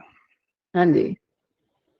ਗੱਲ ਹੈਗੀ ਕਿ ਤੁਸੀਂ ਜਦੋਂ ਕਹਿ ਰਹੇ ਹੋ ਕਿ ਫਿਊਚਰ ਆਫ ਮਨੀ ਕੀ ਹੋਏਗਾ, ਤਾਂ ਉਹਦਾ ਅਸਲ ਮਤਲਬ ਹੈਗਾ ਕਿ ਫਿਊਚਰ ਆਫ ਲੈਜਰ ਕੀ ਹੋਏਗਾ। ਹਮ ਔਰ ਐਸੇ ਕਰਕੇ ਦੁਨੀਆ ਦੇ ਵਿੱਚ ਜਿਹੜੀ ਬਿਟਕੋਇਨ ਦੀ ਕ੍ਰਾਂਤੀ ਹੈਗੀ ਹੈ, ਹਮ ਉਹ ਸਮਝਣੀ ਬੜੀ ਜ਼ਰੂਰੀ ਹੈ, ਕਿਉਂਕਿ ਤਾਂ ਬਿਟਕੋਇਨ, ਥੋੜੇ ਨਾਰਮਲ ਤਰੀਕੇ ਨਾਲ ਸਮਝਾਇਓ, ਕਿਉਂਕਿ ਬਿਟਕੋਇਨ ਦਾ ਹਾਂ ਹਾਂ ਨਾਮ ਆਉਂਦੇ ਹੀ ਨਾ ਅਸੀਂ ਘਬਰਾ ਜਾਂਦੇ ਆ ਵੀ ਸਾਨੂੰ ਤਾਂ ਮੈਂ ਇਹਦਾ ਅੱਲਾ ਮੈਂ ਪੱਲਾ ਹੀ ਨਹੀਂ ਮੈਂ ਪਤਾ ਹੈਗਾ ਕੁਝ ਬੇਸਿਕ। ਮੈਂ ਹਾਂਜੀ। ਹਾਂ ਉਸੇ ਤਰ੍ਹਾਂ ਕਰਾਂਗਾ, ਕਿਉਂਕਿ ਦੇਖੋ, ਬਿਟਕੋਇਨ ਤਾਂ ਸਿੰਪਲ ਜਿਹਾ ਟੋਕਨ ਹੈਗਾ, ਤੁਸੀਂ ਉਹ ਚੱਕਰ 'ਚ ਨਾ ਪਾਓ। ਪਰ ਬਿਟਕੋਇਨ ਦੇ ਪਿੱਛੇ ਦੀ ਜਿਹੜੀ ਲੈਜਰ ਹੈਗੀ ਹੈ, ਉਹ ਬੜੀ ਕਮਾਲ ਦੀ ਹੈ। ਹਮ ਜੇ ਤੁਸੀਂ ਉਹਨੂੰ ਸਾਂਝਾ ਬਹੀ ਖਾਤਾ ਕਹਿਣਾ ਚਾਹੋ ਤਾਂ ਤੁਸੀਂ ਬਿਲਕੁਲ ਸਹੀ ਜਗ੍ਹਾ ਤੇ ਪਹੁੰਚੋਗੇ, ਕਿਉਂਕਿ ਬਿਟਕੋਇਨ ਇੱਕ ਐਸਾ ਸਾਂਝਾ ਬਹੀ ਖਾਤਾ ਹੈ ਜਿਹਦੇ ਵਿੱਚ ਸਾਰੀ ਟ੍ਰਾਂਜੈਕਸ਼ਨਸ ਦੀ ਡਿਟੇਲ ਹਰ ਕੋਈ ਦੇਖ ਸਕਦਾ ਹੈ, ਅੱਛਾ। ਜਿਹਦੇ ਵਿੱਚ ਕਿੱਦਾਂ ਪੈਸਾ ਕ੍ਰੀਏਟ ਕੀਤਾ ਜਾਂਦਾ ਹੈ ਹਰ 10 ਮਿੰਟਾਂ ਬਾਅਦ, ਉਹ ਹਰ ਕੋਈ ਦੇਖ ਸਕਦਾ ਹੈ। ਕਿੰਨਾ ਵੱਧ ਤੋਂ ਵੱਧ ਬਿਟਕੋਇਨ ਕ੍ਰੀਏਟ ਕੀਤਾ ਜਾ ਸਕਦਾ ਹੈ, 2 ਕਰੋੜ 10 ਲੱਖ, ਇਹ ਵੱਧ ਤੋਂ ਵੱਧ ਇਸ ਪ੍ਰੋਟੋਕਾਲ ਦੇਖਿਆ ਜਾ ਸਕਦਾ ਹੈ। ਯਾਨੀ ਕਿ ਇਸ ਕਰੰਸੀ ਨੋਟ ਦੇ ਵਿੱਚ ਜਿਹੜਾ ਮੈਂ ਤੁਹਾਨੂੰ ਸਾਹਮਣੇ ਦਿਖਾ ਰਿਹਾ ਹਾਂ, ਇਹਦੇ 'ਚ ਤੁਹਾਨੂੰ ਇਹ ਨਹੀਂ ਪਤਾ ਹੈਗਾ ਕਿ ਕਿੰਨੇ 500 ਦੇ ਨੋਟ ਸਿਸਟਮ 'ਚ ਅੱਜ ਹੈਗੇ ਹੈ। ਇਹਦੇ 'ਚ ਇਹ ਨਹੀਂ ਪਤਾ ਕਿ ਇਹਦੀ ਪਰਚੇਸਿੰਗ ਪਾਵਰ ਘਟੇਗੀ ਵਧੇਗੀ। ਹਾਂਜੀ। ਇਹ ਵੀ ਨਹੀਂ ਪਤਾ ਕਿ ਡੀਮੋਨੇਟਾਈਜੇਸ਼ਨ ਹੋਏਗਾ ਕਿ ਨਹੀਂ। ਬਟ ਬਿਟਕੋਇਨ ਇਹ ਸਾਰੀ ਬਿਮਾਰੀਆਂ ਤੋਂ ਆਜ਼ਾਦ ਹੈਗਾ। ਕਿਉਂ? ਜਦੋਂ ਤੁਸੀਂ ਬਿਟਕੋਇਨ ਮੰਨ ਲਓ ਆਪਣੇ ਅਕਾਊਂਟ ਤੋਂ ਮੈਨੂੰ ਭੇਜਿਆ, ਤਾਂ ਉਹ ਜਿਹੜੀ ਟ੍ਰਾਂਜੈਕਸ਼ਨ ਹੈਗੀ ਹੈ, ਉਹ ਟ੍ਰਾਂਜੈਕਸ਼ਨ ਇੱਕ ਸਾਂਝੇ ਬਹੀ ਖਾਤੇ ਤੇ ਜਾ ਕੇ ਫਿਕਸ ਹੋ ਜਾਂਦੀ ਹੈ, ਔਰ ਹਰ ਕੋਈ ਉਸ ਟ੍ਰਾਂਜੈਕਸ਼ਨ ਨੂੰ ਦੇਖ ਸਕਦਾ ਹੈ, ਤੇ ਉਸ ਟ੍ਰਾਂਜੈਕਸ਼ਨ ਨੂੰ ਨਾ ਤੁਸੀਂ ਤੇ ਨਾ ਮੈਂ ਬਦਲ ਸਕਦੇ ਹਾਂ। ਯਾਨੀ ਕਿ ਇਹ ਇੱਕ ਐਸਾ ਬਹੀ ਖਾਤਾ ਹੈ ਜਿਹਦਾ ਸਾਈਜ਼ ਹੌਲੀ ਹੌਲੀ ਹੌਲੀ ਹੌਲੀ ਵਧੀ ਜਾਂਦਾ ਹੈ। ਯਾਨੀ ਕਿ ਇਸ ਬਹੀ ਖਾਤੇ 'ਚ ਕੋਈ ਵੀ ਬੰਦਾ ਹੇਰ ਫੇਰ ਨਹੀਂ ਕਰ ਸਕਦਾ। ਟ੍ਰਾਂਸਪੇਰੈਂਸੀ ਹੈ ਮਤਲਬ ਇਹਦੇ 'ਚ ਪੂਰੀ ਟੋਟਲ ਟ੍ਰਾਂਸਪੇਰੈਂਸੀ ਹੈ। ਪਰ ਜੇ ਕਿਸੇ ਦਾ ਕੰਟਰੋਲ ਨਹੀਂ ਹੋਏਗਾ, ਜੇ ਇਹਨੂੰ ਕੋਈ ਮੋਨੀਟਰ ਨਹੀਂ ਕਰੇਗਾ ਤਾਂ ਇਹ ਕਿਵੇਂ ਚੱਲੇਗਾ? ਇਹਨੂੰ ਮੋਨੀਟਰ ਕੌਣ ਕਰੇਗਾ? ਜੇ ਇਸ ਟਾਈਪ ਦੀ ਕੋਈ ਕਰੰਸੀ ਆਂਦੀ ਹੈ ਤੇ ਉਹਨੂੰ ਕੋਈ ਨਾ ਕੋਈ ਤਾਂ ਮੋਨੀਟਰ ਕਰਨ ਵਾਸਤੇ ਚਾਹੀਦਾ, ਦੇਖਣ ਵਾਸਤੇ ਚਾਹੀਦਾ ਨਾ, ਕਿ as a normal human being ਮੈਂ ਜਦੋਂ ਕਿਸੇ ਬਿਟਕੋਇਨ ਕਿਸੇ ਨੂੰ ਮੈਂ ਟ੍ਰਾਂਸਫਰ ਕੀਤਾ ਤਾਂ ਮੈਨੂੰ ਨਜ਼ਰ ਆ ਜਾਏਗਾ ਕਿ ਉਹ ਬਈ ਖਾਤਾ ਕਿਸ ਤਰੀਕੇ ਨਾਲ ਚੱਲਿਆ, ਪਰ ਮੈਨੂੰ ਉਹਦੇ ਬੈਕਗ੍ਰਾਉਂਡ ਤਾਂ ਹਜੇ ਵੀ ਨਹੀਂ ਪਤਾ ਕਿ ਟੋਟਲ ਕਿੰਨਾ ਬਿਟਕੋਇਨ ਜਨਰੇਟ ਹੋਇਆ ਸੀ, ਉਹਦੇ ਚੋਂ ਮੈਂ ਟ੍ਰਾਂਸਫਰ ਕੀਤਾ, ਉਹਦਾ ਕੋਈ ਵਾਲੀ ਵਾਰਸ ਹੈ ਕਿ ਨਹੀਂ ਹੈ, ਉਹ ਕਿਵੇਂ ਚੱਲੇਗਾ ਸਿਸਟਮ? ਦੇਖੋ ਪ੍ਰਭਜੀਤ, ਕੰਟਰੋਲ ਹੈ, ਪਰ ਕੰਟਰੋਲ ਸੈਂਟਰਲਾਈਜ਼ਡ ਨਹੀਂ ਹੈ, ਡੀਸੈਂਟਰਲਾਈਜ਼ਡ ਹੈ। ਓਕੇ। ਇਹ ਲੈਜਰ ਦਾ ਕੰਟਰੋਲ ਆਰਬੀਆਈ ਕੋਲ ਹੈ, ਸਿੰਗਲ ਬਾਡੀ ਹੈ, ਪਰ ਬਿਟਕੋਇਨ ਦਾ ਕੰਟਰੋਲ 10,000 ਮਾਈਨਰਸ ਕੋਲ ਹੈ।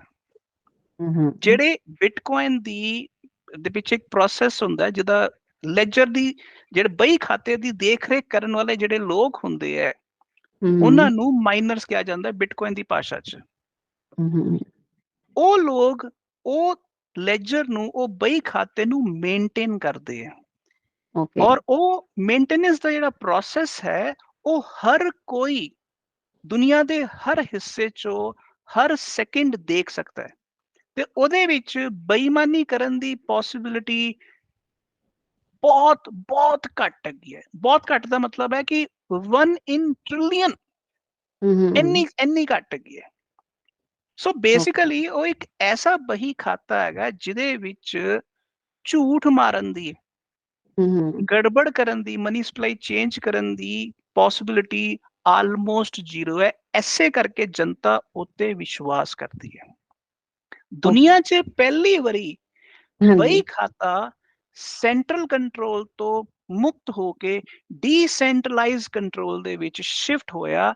ਇਹ 5000 ਸਾਲ ਦੀ ਮਨੀ ਦੀ ਹਿਸਟਰੀ 'ਚ ਪਹਿਲੀ ਵਾਰੀ ਹੋਇਆ। ਐਸੇ ਕਰਕੇ ਜਨਤਾ ਨੂੰ ਸਮਝ ਆਉਣ 'ਚ ਥੋੜੀ ਪ੍ਰੋਬਲਮ ਹੁੰਦੀ ਹੈ।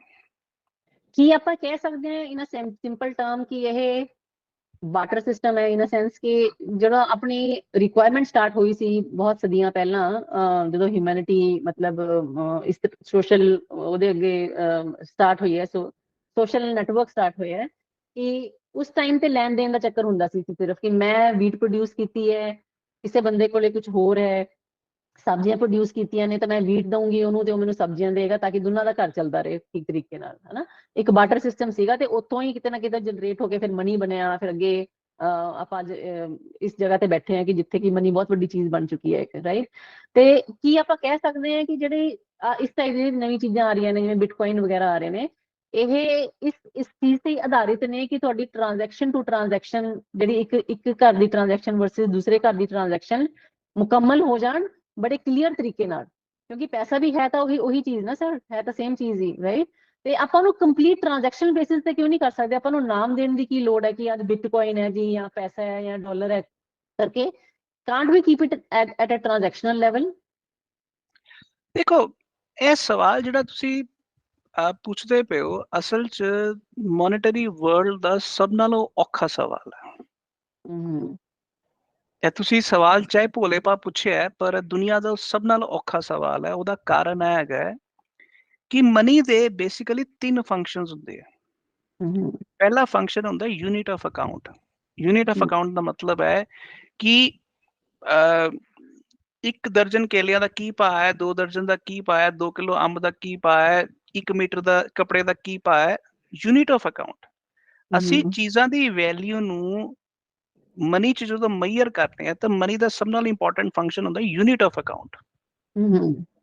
ਅੱਜ ਜੇ ਮੈਂ ਬਾਰਟਰ ਵੀ ਤੁਹਾਡੇ ਨਾਲ ਕਰਨਾ ਚਾਹੁੰਦਾ, ਮੈਂ ਕਿੰਨੀਆਂ ਚੀਜ਼ਾਂ ਦਾ ਬਾਰਟਰ ਕਰ ਸਕਦਾ? ਜੇ ਮੇਰੀਆਂ 100 ਜ਼ਰੂਰਤਾਂ, ਮੈਂ 100 ਜ਼ਰੂਰਤਾਂ ਦਾ ਬਾਰਟਰ ਤਾਂ ਨਹੀਂ ਨਾ ਕਰ ਸਕਦਾ।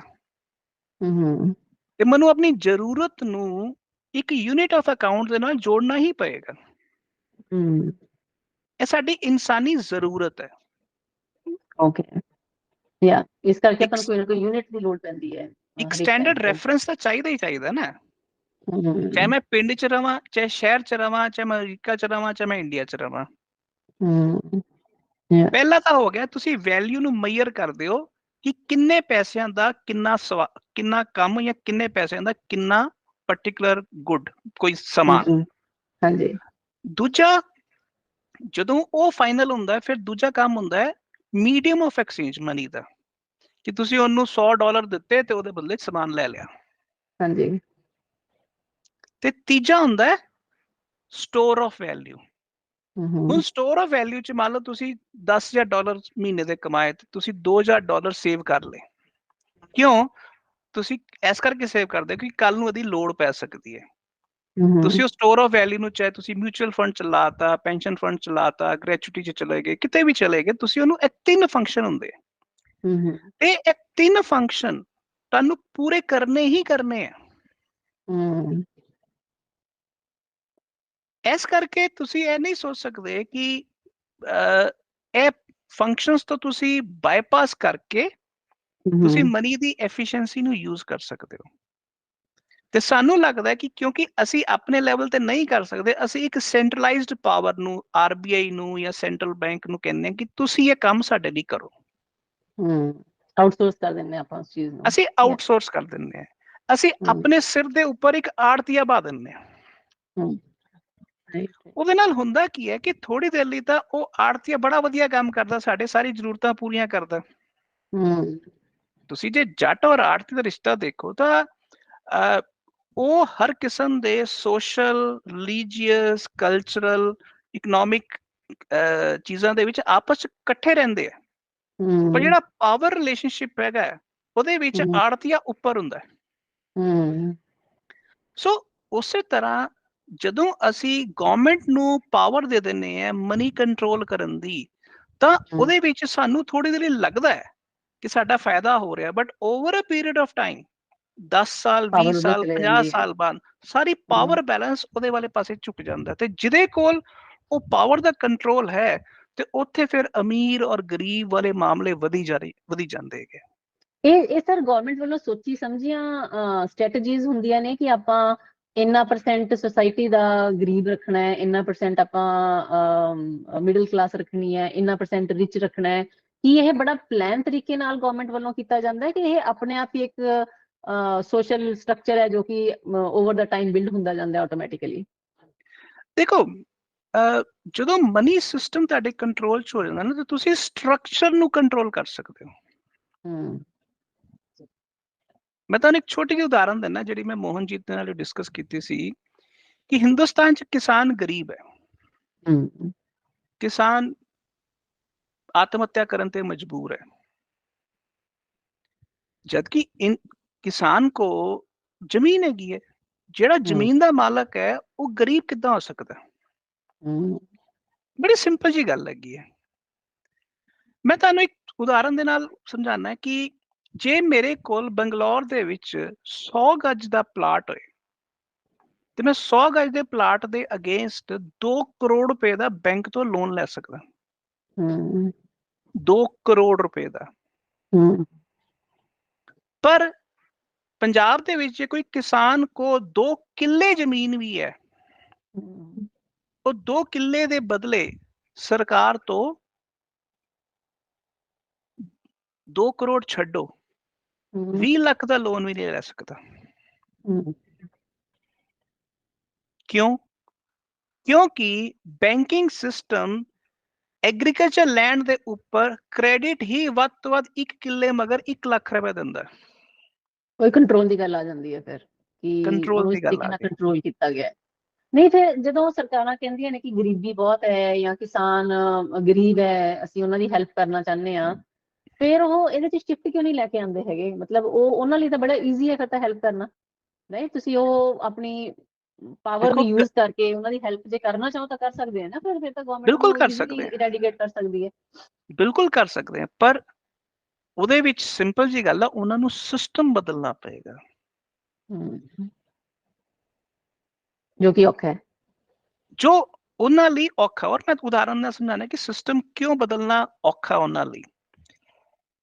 ਤੁਸੀਂ ਅੱਜ ਬਲੌਕਚੇਨ ਦੀ ਦੁਨੀਆ 'ਚ ਜਿੱਦਾਂ ਮੈਂ ਤੁਹਾਨੂੰ ਇੱਕ ਉਦਾਹਰਨ ਦੇ ਵਿੱਚ ਏਦਾਂ ਕਿ ਤੁਹਾਡੇ ਕੋਲ ਲੈਂਡ ਹੈਗੀ ਹੈ, ਤੁਸੀਂ ਲੈਂਡ ਦਾ ਮੰਨ ਲਓ ਤੁਹਾਡੇ ਕੋਲ 5 ਕਿੱਲੇ ਜ਼ਮੀਨ ਹੈ। 5 ਕਿੱਲੇ ਜ਼ਮੀਨ ਨੂੰ ਇੱਕ ਡਿਜੀਟਲ ਰਜਿਸਟਰੀ ਦੇ ਵਿੱਚ ਤਬਦੀਲ ਕੀਤਾ ਜਾ ਸਕਦਾ। ਹਾਂਜੀ। ਉਹ ਡਿਜੀਟਲ ਰਜਿਸਟਰੀ ਜੇ ਤੁਸੀਂ ਬਲੌਕਚੇਨ ਤੇ ਜਮ੍ਹਾਂ ਕਰਾ ਦਿਓ ਤੇ ਇੱਕ ਰੂਲ ਬਣਾ ਦਿਓ ਬਲੌਕਚੇਨ ਦੇ ਵਿੱਚ ਕਿ 20% ਉਹਦਾ ਕ੍ਰੈਡਿਟ ਕ੍ਰੀਏਟ ਕੀਤਾ ਜਾ ਸਕਦਾ। ਜਿਹੜਾ ਕੰਮ ਬੈਂਕ ਕਰਦਾ ਉਹ ਬੈਂਕ ਤੁਸੀਂ ਬਲੌਕਚੇਨ ਦੇ ਉੱਪਰ ਜਾ ਕੇ ਕਰ ਸਕਦੇ ਹੋ। ਤੇ ਜੇ ਮੰਨ ਲਓ 30 ਲੱਖ ਕਿੱਲੇ ਦਾ ਭਾਅ ਹੈਗਾ ਤੇ 1.5 ਕਰੋੜ ਰੁਪਇਆ ਕੋਲੈਟਰਲ ਦੀ ਵੈਲਿਊ ਹੋ ਗਈ, ਤੇ ਜੇ ਉਹਦਾ 20% ਸੋਚੀਏ ਤਾਂ ਉਹਦਾ 20% 30 ਲੱਖ ਰੁਪਇਆ ਬਣਦਾ। ਉਹ ਬਲੌਕਚੇਨ ਤੇ ਜਾ ਕੇ 30 ਲੱਖ ਰੁਪਇਆ ਕਿਸਾਨ ਕ੍ਰੀਏਟ ਕਰ ਸਕਦਾ ਐਟ 0 ਰੇਟ ਆਫ ਇੰਟਰਸਟ। ਪਰ ਜਦੋਂ 30 ਲੱਖ ਕਿਸਾਨ ਕੋਲ ਆਏਗਾ, ਕਿਸਾਨ ਉਹਦਾ ਇਸਤੇਮਾਲ ਨਹੀਂ ਕਰ ਸਕਦਾ ਕਿਉਂਕਿ ਸਰਕਾਰ ਕਹੇਗੀ ਇਹ ਲੀਗਲ ਟੈਂਡਰ ਦੀ ਵਾਇਲੇਸ਼ਨ ਹੈ, ਅਸੀਂ ਇਹਨੂੰ ਕਰੰਸੀ ਨਹੀਂ ਮੰਨਦੇ। ਕਿਉਂਕਿ ਦੇਸ਼ ਦੇ ਵਿੱਚ ਇੱਕੋ ਹੀ ਕਰੰਸੀ ਚੱਲੇਗੀ, ਉਹ ਹੈ INR। ਕਿਸਾਨ ਕਰੰਸੀ ਨਹੀਂ ਬਿਲਡ ਕਰ ਸਕਦਾ। ਕਿਉਂ? ਕਿਉਂਕਿ ਹਿੰਦੁਸਤਾਨ 'ਚ ਲੀਗਲ ਟੈਂਡਰ ਦਾ ਮਤਲਬ ਹੈ ਇੱਕ ਲੈਜਰ ਦਾ ਰਾਜ, ਤੁਸੀਂ ਦੂਜੀ ਲੈਜਰ ਨਹੀਂ ਬਿਲਡ ਕਰ ਸਕਦੇ। ਤੇ ਜਦੋਂ ਇੱਕ ਲੈਜਰ ਦਾ ਬਾਕੀ ਕੰਟਰੀਜ਼ ਵੀ ਇਦਾਂ ਹੀ ਹੈ ਕਿ ਉੱਥੇ ਵੀ ਇਹਨੂੰ ਬਿਟਕੋਇਨ ਨੂੰ ਆਫੀਸ਼ੀਅਲੀ ਐਕਸੈਪਟ ਨਹੀਂ ਕੀਤਾ ਗਿਆ ਫਰੋਮ ਗਵਰਨਮੈਂਟ ਸਾਈਡ। ਦੇਖੋ, ਬਿਟਕੋਇਨ ਨੂੰ ਰੋਕਣਾ ਸੰਭਵ ਨਹੀਂ ਹੈ। ਬਾਕੀ ਕਿਸੇ ਨੇ ਵੀ ਬਿਟਕੋਇਨ ਨੂੰ ਹਜੇ ਤੱਕ ਲੀਗਲ ਟੈਂਡਰ ਡਿਕਲੇਅਰ ਨਹੀਂ ਕੀਤਾ ਸਿਵਾਏ 2 ਕੰਟਰੀਜ਼ ਦੇ, ਇੱਕ ਦਾ ਨਾਮ ਐਲ ਸਲਵਾਡੋਰ ਹੈ ਤੇ ਦੂਜੇ ਦਾ ਨਾਮ ਸੈਂਟਰਲ ਅਫਰੀਕਨ ਰਿਪਬਲਿਕ ਹੈ। ਪਰ ਮੈਂ ਜਿਹੜੀ ਗੱਲ ਮੋਟੀ ਕਹਿਣਾ ਚਾਹ ਰਿਹਾ ਹਾਂ ਕਿ ਮਨੀ ਡੈਮੋਕ੍ਰੈਟਿਕ ਮੀਡੀਅਮ ਨਹੀਂ ਹੈ ਜੇ ਉੱਥੇ ਸਿੰਗਲ ਲੈਜਰ ਹੈ। ਜੇ ਉੱਥੇ ਮਲਟੀਪਲ ਲੈਜਰ ਸਿਸਟਮ ਹੋਏ ਤਾਂ ਉਹ ਡੈਮੋਕ੍ਰੈਟਿਕ ਹੁੰਦਾ ਹੈ, ਜੇ ਚੋਇਸ ਮਿਲਦੀ ਹੈ, ਚੋਇਸ ਮਿਲਦੀ ਹੈ। ਅਸੀਂ ਜਦੋਂ ਆਮ ਨਾਗਰਿਕ ਹੈ, ਅਸੀਂ ਲੈਜਰ ਨੂੰ ਡੈਮੋਕ੍ਰੈਟਿਕ ਬਣਾਇਆ ਹੀ ਨਹੀਂ ਹੈ। ਸਾਡੀ ਮਨੀ ਡੈਮੋਕ੍ਰੈਟਿਕ ਹੈ ਹੀ ਨਹੀਂ, ਤੇ ਇਸ ਕਰਕੇ ਉਹਦੇ ਨਾਲ ਜੁੜੇ ਜਿੰਨੇ ਵੀ ਦੁੱਖ ਹੈਗੇ ਹੈ, ਜਿੰਨੀ ਵੀ ਮਜਬੂਰੀਆਂ ਹੈਗੀਆਂ, ਅਸੀਂ ਉਹ ਭੋਗਦੇ ਪਏ ਹਾਂ। ਕਹਿਣ ਨੂੰ ਸਾਡੇ ਕੋਲ ਵੋਟ ਕਰਨ ਦੀ ਤਾਕਤ ਹੈਗੀ ਹੈ, ਪਰ ਮਨੀ ਦੀ ਦੁਨੀਆ 'ਚ ਸਾਡੇ ਕੋਲ ਦੂਜੀ ਲੈਜਰ ਨੂੰ ਵੋਟ ਕਰਨ ਦੀ ਤਾਕਤ ਨਹੀਂ ਹੈਗੀ। Okay, right. ਤੇ ਮੈਂ ਹੁਣ ਤੁਹਾਡੇ ਤੋਂ ਥੋੜਾ ਜਿਹਾ ਹਟ ਕੇ ਇੱਕ ਸਵਾਲ ਪੁੱਛੂੰਗੀ। ਤੁਸੀਂ ਆਪਣਾ ਦੱਸਿਆ ਕਿ ਤੁਸੀਂ ਬੈਂਗਲੌਰ 'ਚ ਹੈਗੇ ਹੋ, ਹਨਾ? ਤੇ ਆਪਣਾ ਮੈਨੂੰ ਦੱਸੋ ਕਿ ਜਿਹੜੇ ਵੀ ਥੋੜੇ ਏਦਾਂ ਪੜ੍ਹੇ ਲਿਖੇ ਲੋਕ ਹੁੰਦੇ ਨੇ, ਜਾਂ ਜਿਨ੍ਹਾਂ ਕੋਲੇ ਫਾਈਨੈਂਸਿਸ ਨੂੰ ਸਮਝਣ ਦੀ ਥੋੜੀ ਅਕਲ ਹੁੰਦੀ ਹੈ, ਰਾਈਟ, ਉਹ ਵੱਡੇ ਸ਼ਹਿਰਾਂ ਦੇ ਵਿੱਚ ਕਿਉਂ ਚਲੇ ਜਾਂਦੇ ਨੇ? ਮਤਲਬ ਜਿਹੜੇ ਆਪਾਂ ਪੰਜਾਬ ਜਿਵੇਂ ਲੈ ਲਓ, ਪੰਜਾਬ ਦੇ ਆਸ-ਪਾਸ ਮੈਨੂੰ ਏਦਾਂ ਦਾ ਕੋਈ ਵੱਡਾ ਸ਼ਹਿਰ ਨਹੀਂ ਨਜ਼ਰ ਆਉਂਦਾ ਜਿੱਥੇ ਕਿ ਇਸ ਟਾਈਪ ਦੇ ਲੋਕ ਜਾ ਕੇ ਵੱਸਦੇ ਨੇ। ਉਹ ਦੂਰ ਜਾ ਕੇ ਹੈਦਰਾਬਾਦ, ਬੈਂਗਲੌਰ ਜਾਂ ਬਾਹਰ ਨਿਕਲ ਜਾਣਗੇ, USA ਚਲੇ ਜਾਣਗੇ, ਰਾਈਟ? ਤੇ ਕੀ ਆਪਣੇ ਨਾਰਥ ਸਾਈਡ ਆਫ ਇੰਡੀਆ ਦੇ ਵਿੱਚ ਇਸ ਟਾਈਪ ਦੀ ਅੰਡਰਸਟੈਂਡਿੰਗ ਦੀ ਕਮੀ ਹੈ, ਜਾਂ ਉੱਥੇ ਆਪਸ਼ਨਸ ਅਵੇਲੇਬਲ ਨਹੀਂ ਹੈਗੇ ਇਸ ਕਰਕੇ ਹੁੰਦਾ, ਜਾਂ ਕੋਈ ਹੋਰ ਰੀਜ਼ਨ ਹੈ? ਦੇਖੋ, ਇੱਕ ਗੱਲ ਸਮਝੋ ਕਿ ਜਿਹੜਾ ਪੈਸੇ ਦਾ ਪਾਵਰ ਹੈਗਾ, ਉਹ ਉਸ ਜਗ੍ਹਾ ਦੇ ਉੱਪਰ ਆਟੋਮੈਟਿਕਲੀ ਵੱਧਦਾ ਜਿੱਥੇ ਪੋਪੂਲੇਸ਼ਨ ਜ਼ਿਆਦਾ ਹੁੰਦੀ ਹੈ। ਕਿਉਂਕਿ ਪੋਪੂਲੇਸ਼ਨ ਜਦੋਂ ਜ਼ਿਆਦਾ ਹੁੰਦੀ ਹੈ ਤਾਂ ਐਸੈਟਸ ਦੇ ਭਾਅ ਵੱਧਦੇ ਹੈ, ਉਹਨਾਂ ਦੇ ਅਗੇਂਸਟ ਹੋਰ ਪੈਸਾ ਕ੍ਰੀਏਟ ਹੋ ਜਾਂਦਾ ਹੈ। ਤੇ ਉਹਦੇ ਲਈ ਉਹ ਕੀ ਕਰਦੇ ਹੈ, ਜਿਹੜਾ ਸਟਰਕਚਰ ਬਣਾਉਂਦੇ ਹੈ, ਉਹ ਨੰਬਰ 1 ਅਰਬਨ ਸਿਵਲਾਈਜੇਸ਼ਨ ਬਣਾਉਂਦੇ, ਸ਼ਹਿਰੀ ਸੱਭਿਅਤਾ ਬਣਾਉਂਦੇ ਆ, ਤੇ ਸ਼ਹਿਰੀ ਸੱਭਿਅਤਾ ਦੇ ਵਿੱਚ ਵੀ ਮੈਟਰੋ ਸਿਵਲਾਈਜੇਸ਼ਨ ਬਣਾਉਂਦੇ, ਯਾਨੀ ਕਿ ਕੁਝ ਗਿਣਤੀ ਦੇ ਸ਼ਹਿਰ ਹੁੰਦੇ ਆ ਜਿਨ੍ਹਾਂ ਦੇ ਵਿੱਚ ਜ਼ਿਆਦਾ ਰਿਸੋਰਸਿਸ ਹੁੰਦੇ ਆ। ਸੋ ਜਿਹੜੀ ਜ਼ਮੀਨ ਦਾ ਭਾਅ ਬੈਂਗਲੌਰ 'ਚ 100 ਰੁਪਇਆ ਗੱਜ ਹੋਏਗਾ, ਉਹ ਪਿੰਡ ਦੇ ਵਿੱਚ ਉਹ ਜਿਹੜੀ ਜ਼ਮੀਨ ਦਾ ਭਾਅ ਬੈਂਗਲੌਰ ਦੇ ਵਿੱਚ 10 ਲੱਖ ਰੁਪਇਆ ਗੱਜ ਹੋਏਗਾ, ਉਹ ਇੱਕ ਪਿੰਡ ਦੇ ਵਿੱਚ ਹੋ ਸਕਦਾ ਸਿਰਫ 100 ਰੁਪਇਆ ਗੱਜ ਹੋ ਜਾਏ। ਸੋ ਉਹ ਜਿਹੜਾ ਫਰਕ ਹੈਗਾ, ਉਹ ਇਸ ਕਰਕੇ ਹੈਗਾ ਕਿ ਜਦੋਂ ਡੈਂਸਿਟੀ, ਪੋਪੂਲੇਸ਼ਨ ਦੀ ਡੈਂਸਿਟੀ ਇੱਕ ਜਗ੍ਹਾ ਇਕੱਠੀ ਹੋ ਜਾਂਦੀ ਹੈ ਤਾਂ ਪੈਸੇ ਦੀ ਤਾਕਤ ਦਾ ਖੇਡ ਖੇਡਣਾ ਆਸਾਨ ਹੋ ਜਾਂਦਾ। ਜੇ ਉਹ ਫੈਲ ਜਾਏ, ਪੋਪੂਲੇਸ਼ਨ ਫੈਲ ਜਾਏ, ਤਾਂ ਪੈਸੇ ਦਾ ਖੇਡ ਖੇਡਣਾ ਔਖਾ ਹੋ ਜਾਂਦਾ। ਕਿਉਂਕਿ ਉੱਥੇ ਹੀ ਬੈਂਕ ਹੈ, ਉੱਥੇ ਹੀ ਮਾਲ ਹੈ, ਉੱਥੇ ਹੀ ਸੜਕਾਂ ਹੈ, ਉੱਥੇ ਹੀ ਕਾਰਾਂ ਹੈ, ਉੱਥੇ ਹੀ ਘਰ ਹੈ, ਉੱਥੇ ਹੀ ਸਭ ਕੁਝ ਹੈਗਾ, ਉਹ ਖੇਡ ਖੇਡਣਾ ਆਸਾਨ ਹੋ ਜਾਂਦਾ। ਰਾਈਟ। ਤੁਸੀਂ ਕਦੋਂ ਤੁਸੀਂ ਪਹਿਲਾਂ ਕਦੇ ਪੰਜਾਬ ਤੋਂ ਬਿਲੋਂਗ ਕਰਦੇ ਹੋ ਨਾ? ਤੁਸੀਂ ਮੈਨੂੰ ਲੱਗਦਾ ਅੰਮ੍ਰਿਤਸਰ ਸਾਈਡ ਤੋਂ ਬਿਲੋਂਗ ਕਰਦੇ ਹੋ, ਤੇ ਤੁਸੀਂ ਕਾਫੀ ਟਾਈਮ ਪਹਿਲਾਂ ਉਧਰ ਬੈਂਗਲੌਰ ਵੱਲ ਚਲੇ ਗਏ ਸੀਗੇ ਕਿ ਤੁਹਾਡੀ ਜਨਰੇਸ਼ਨ, ਤੁਸੀਂ ਆਪਣੀ ਜਨਰੇਸ਼ਨ 'ਚ ਗਏ ਹੋ?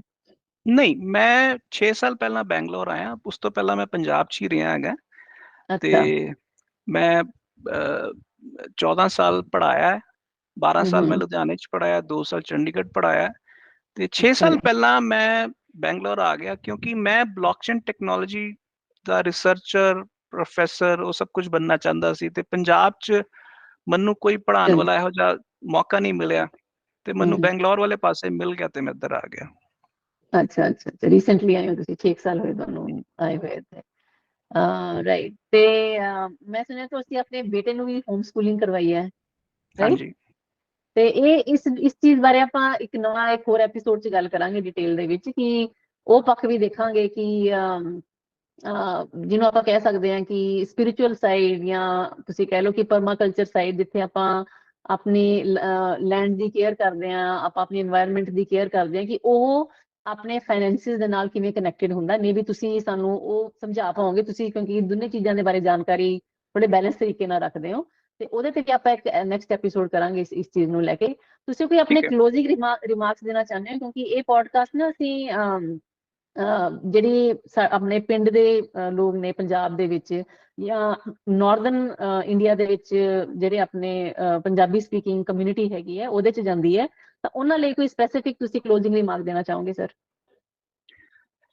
ਦੇਖੋ ਜੀ, ਮੈਂ ਇੱਕ ਸਿੰਪਲ ਜੀ ਗੱਲ ਕਹਿਣਾ ਚਾਹੂੰਗਾ ਕਿ ਮਨੀ ਦੀ ਦੁਨੀਆ ਬਹੁਤ ਤੇਜ਼ੀ ਨਾਲ ਬਦਲ ਰਹੀ ਹੈ, ਤੇ ਜਦੋਂ ਮਨੀ ਦੀ ਦੁਨੀਆ ਬਦਲਦੀ ਹੈ ਤਾਂ ਲੋਕਾਂ ਲਈ ਦੋ ਕਿਸਮ ਦੀਆਂ ਪੋਸਿਬਿਲਿਟੀਜ਼ ਆਉਂਦੀਆਂ। ਇੱਕ ਹੈ ਨਿਊ ਕ੍ਰੀਏਟਿਵ ਪੋਸਿਬਿਲਿਟੀਜ਼, ਤੇ ਦੂਜੀਆਂ ਡਿਸਟਰਕਟਿਵ ਪੋਸਿਬਿਲਿਟੀਜ਼। ਅੱਜ ਜੇ ਅਸੀਂ ਮਨੀ ਨੂੰ ਨਹੀਂ ਸਮਝਾਂਗੇ ਤਾਂ ਅਸੀਂ ਡਿਜ਼ਾਸਟਰ ਵਾਲੇ ਪਾਸੇ ਜਾ ਰਹੇ ਹਾਂ, ਤੇ ਜੇ ਅੱਜ ਮਨੀ ਨੂੰ ਸਮਝਾਂਗੇ ਤਾਂ ਅਸੀਂ ਨਵੀਆਂ ਕ੍ਰੀਏਟਿਵ ਪੋਸਿਬਿਲਿਟੀਜ਼ ਵਾਲੇ ਪਾਸੇ ਜਾਵਾਂਗੇ। ਪਰ ਉਹਦਾ ਰੂਲ ਇੱਕੋ ਹੀ ਹੈ, ਮਨੀ ਦੇ ਪਿੱਛੇ ਲੈਜਰ ਹੁੰਦੀ ਹੈ, ਇਸ ਕਰਕੇ ਬਹੀ ਖਾਤੇ ਨੂੰ ਸਮਝੋ। ਜੇ ਤੁਸੀਂ ਅੱਖਾਂ ਮੀਟ ਲੀਆਂ ਤੇ ਜਿਹਦੇ ਕੋਲ ਬਹੀ ਖਾਤੇ ਦਾ ਕੰਟਰੋਲ ਹੈ, ਉਹ ਤੁਹਾਡਾ ਫਿਊਚਰ ਰੋਲ ਦੂਗਾ। ਤੇ ਇਹਦਾ ਬੈਸਟ ਤਰੀਕਾ ਇਹੀ ਹੈ ਕਿ ਬਹੀ ਖਾਤਾ ਸਾਂਝਾ ਹੋਣਾ ਚਾਹੀਦਾ ਤੇ ਖੁੱਲਾ ਹੋਣਾ ਚਾਹੀਦਾ, ਨਾ ਕਿ ਇਹਦੇ ਵਰਗਾ ਜਿਹੜਾ ਨਾ ਤਾਂ ਸਾਂਝਾ ਹੈ ਤੇ ਨਾ ਹੀ ਖੁੱਲਾ ਹੈ। ਇਹਦੇ ਉੱਪਰ ਸਿਰਫ ਇੱਕ ਪਾਵਰ ਦਾ ਕੰਟਰੋਲ ਹੈ। ਤੇ ਮੇਰਾ ਕਲੋਜ਼ਿੰਗ ਰਿਮਾਰਕ ਇਹੀ ਹੈ ਕਿ ਦੁਨੀਆ ਉਹੀ ਵਧੀਆ ਹੁੰਦੀ ਹੈ ਜਿਹਦੇ ਵਿੱਚ ਸਾਂਝਾ ਬਹੀ ਖਾਤਾ ਹੁੰਦਾ ਹੈ ਤੇ ਖੁੱਲਾ ਬਹੀ ਖਾਤਾ ਹੁੰਦਾ ਹੈ, ਹਰ ਕੋਈ ਦੇਖ ਸਕਦਾ ਹੈਗਾ। ਉਹਨੂੰ ਹੀ ਆਪਾਂ ਟਰੂ ਡੈਮੋਕ੍ਰੇਸੀ ਕਹਿ ਸਕਦੇ ਹਾਂ ਜੀ। Right, thank you so much Sunil ਜੀ, ਆਪਣਾ ਟਾਈਮ ਸਾਡੇ ਨਾਲ ਸ਼ੇਅਰ ਕਰਨ ਲਈ, ਤੇ ਤੁਹਾਡੇ ਨਾਲ ਫਿਰ ਗੱਲਬਾਤ ਕਰਾਂਗੇ ਜੀ। ਸਤਿ ਸ਼੍ਰੀ ਅਕਾਲ ਜੀ।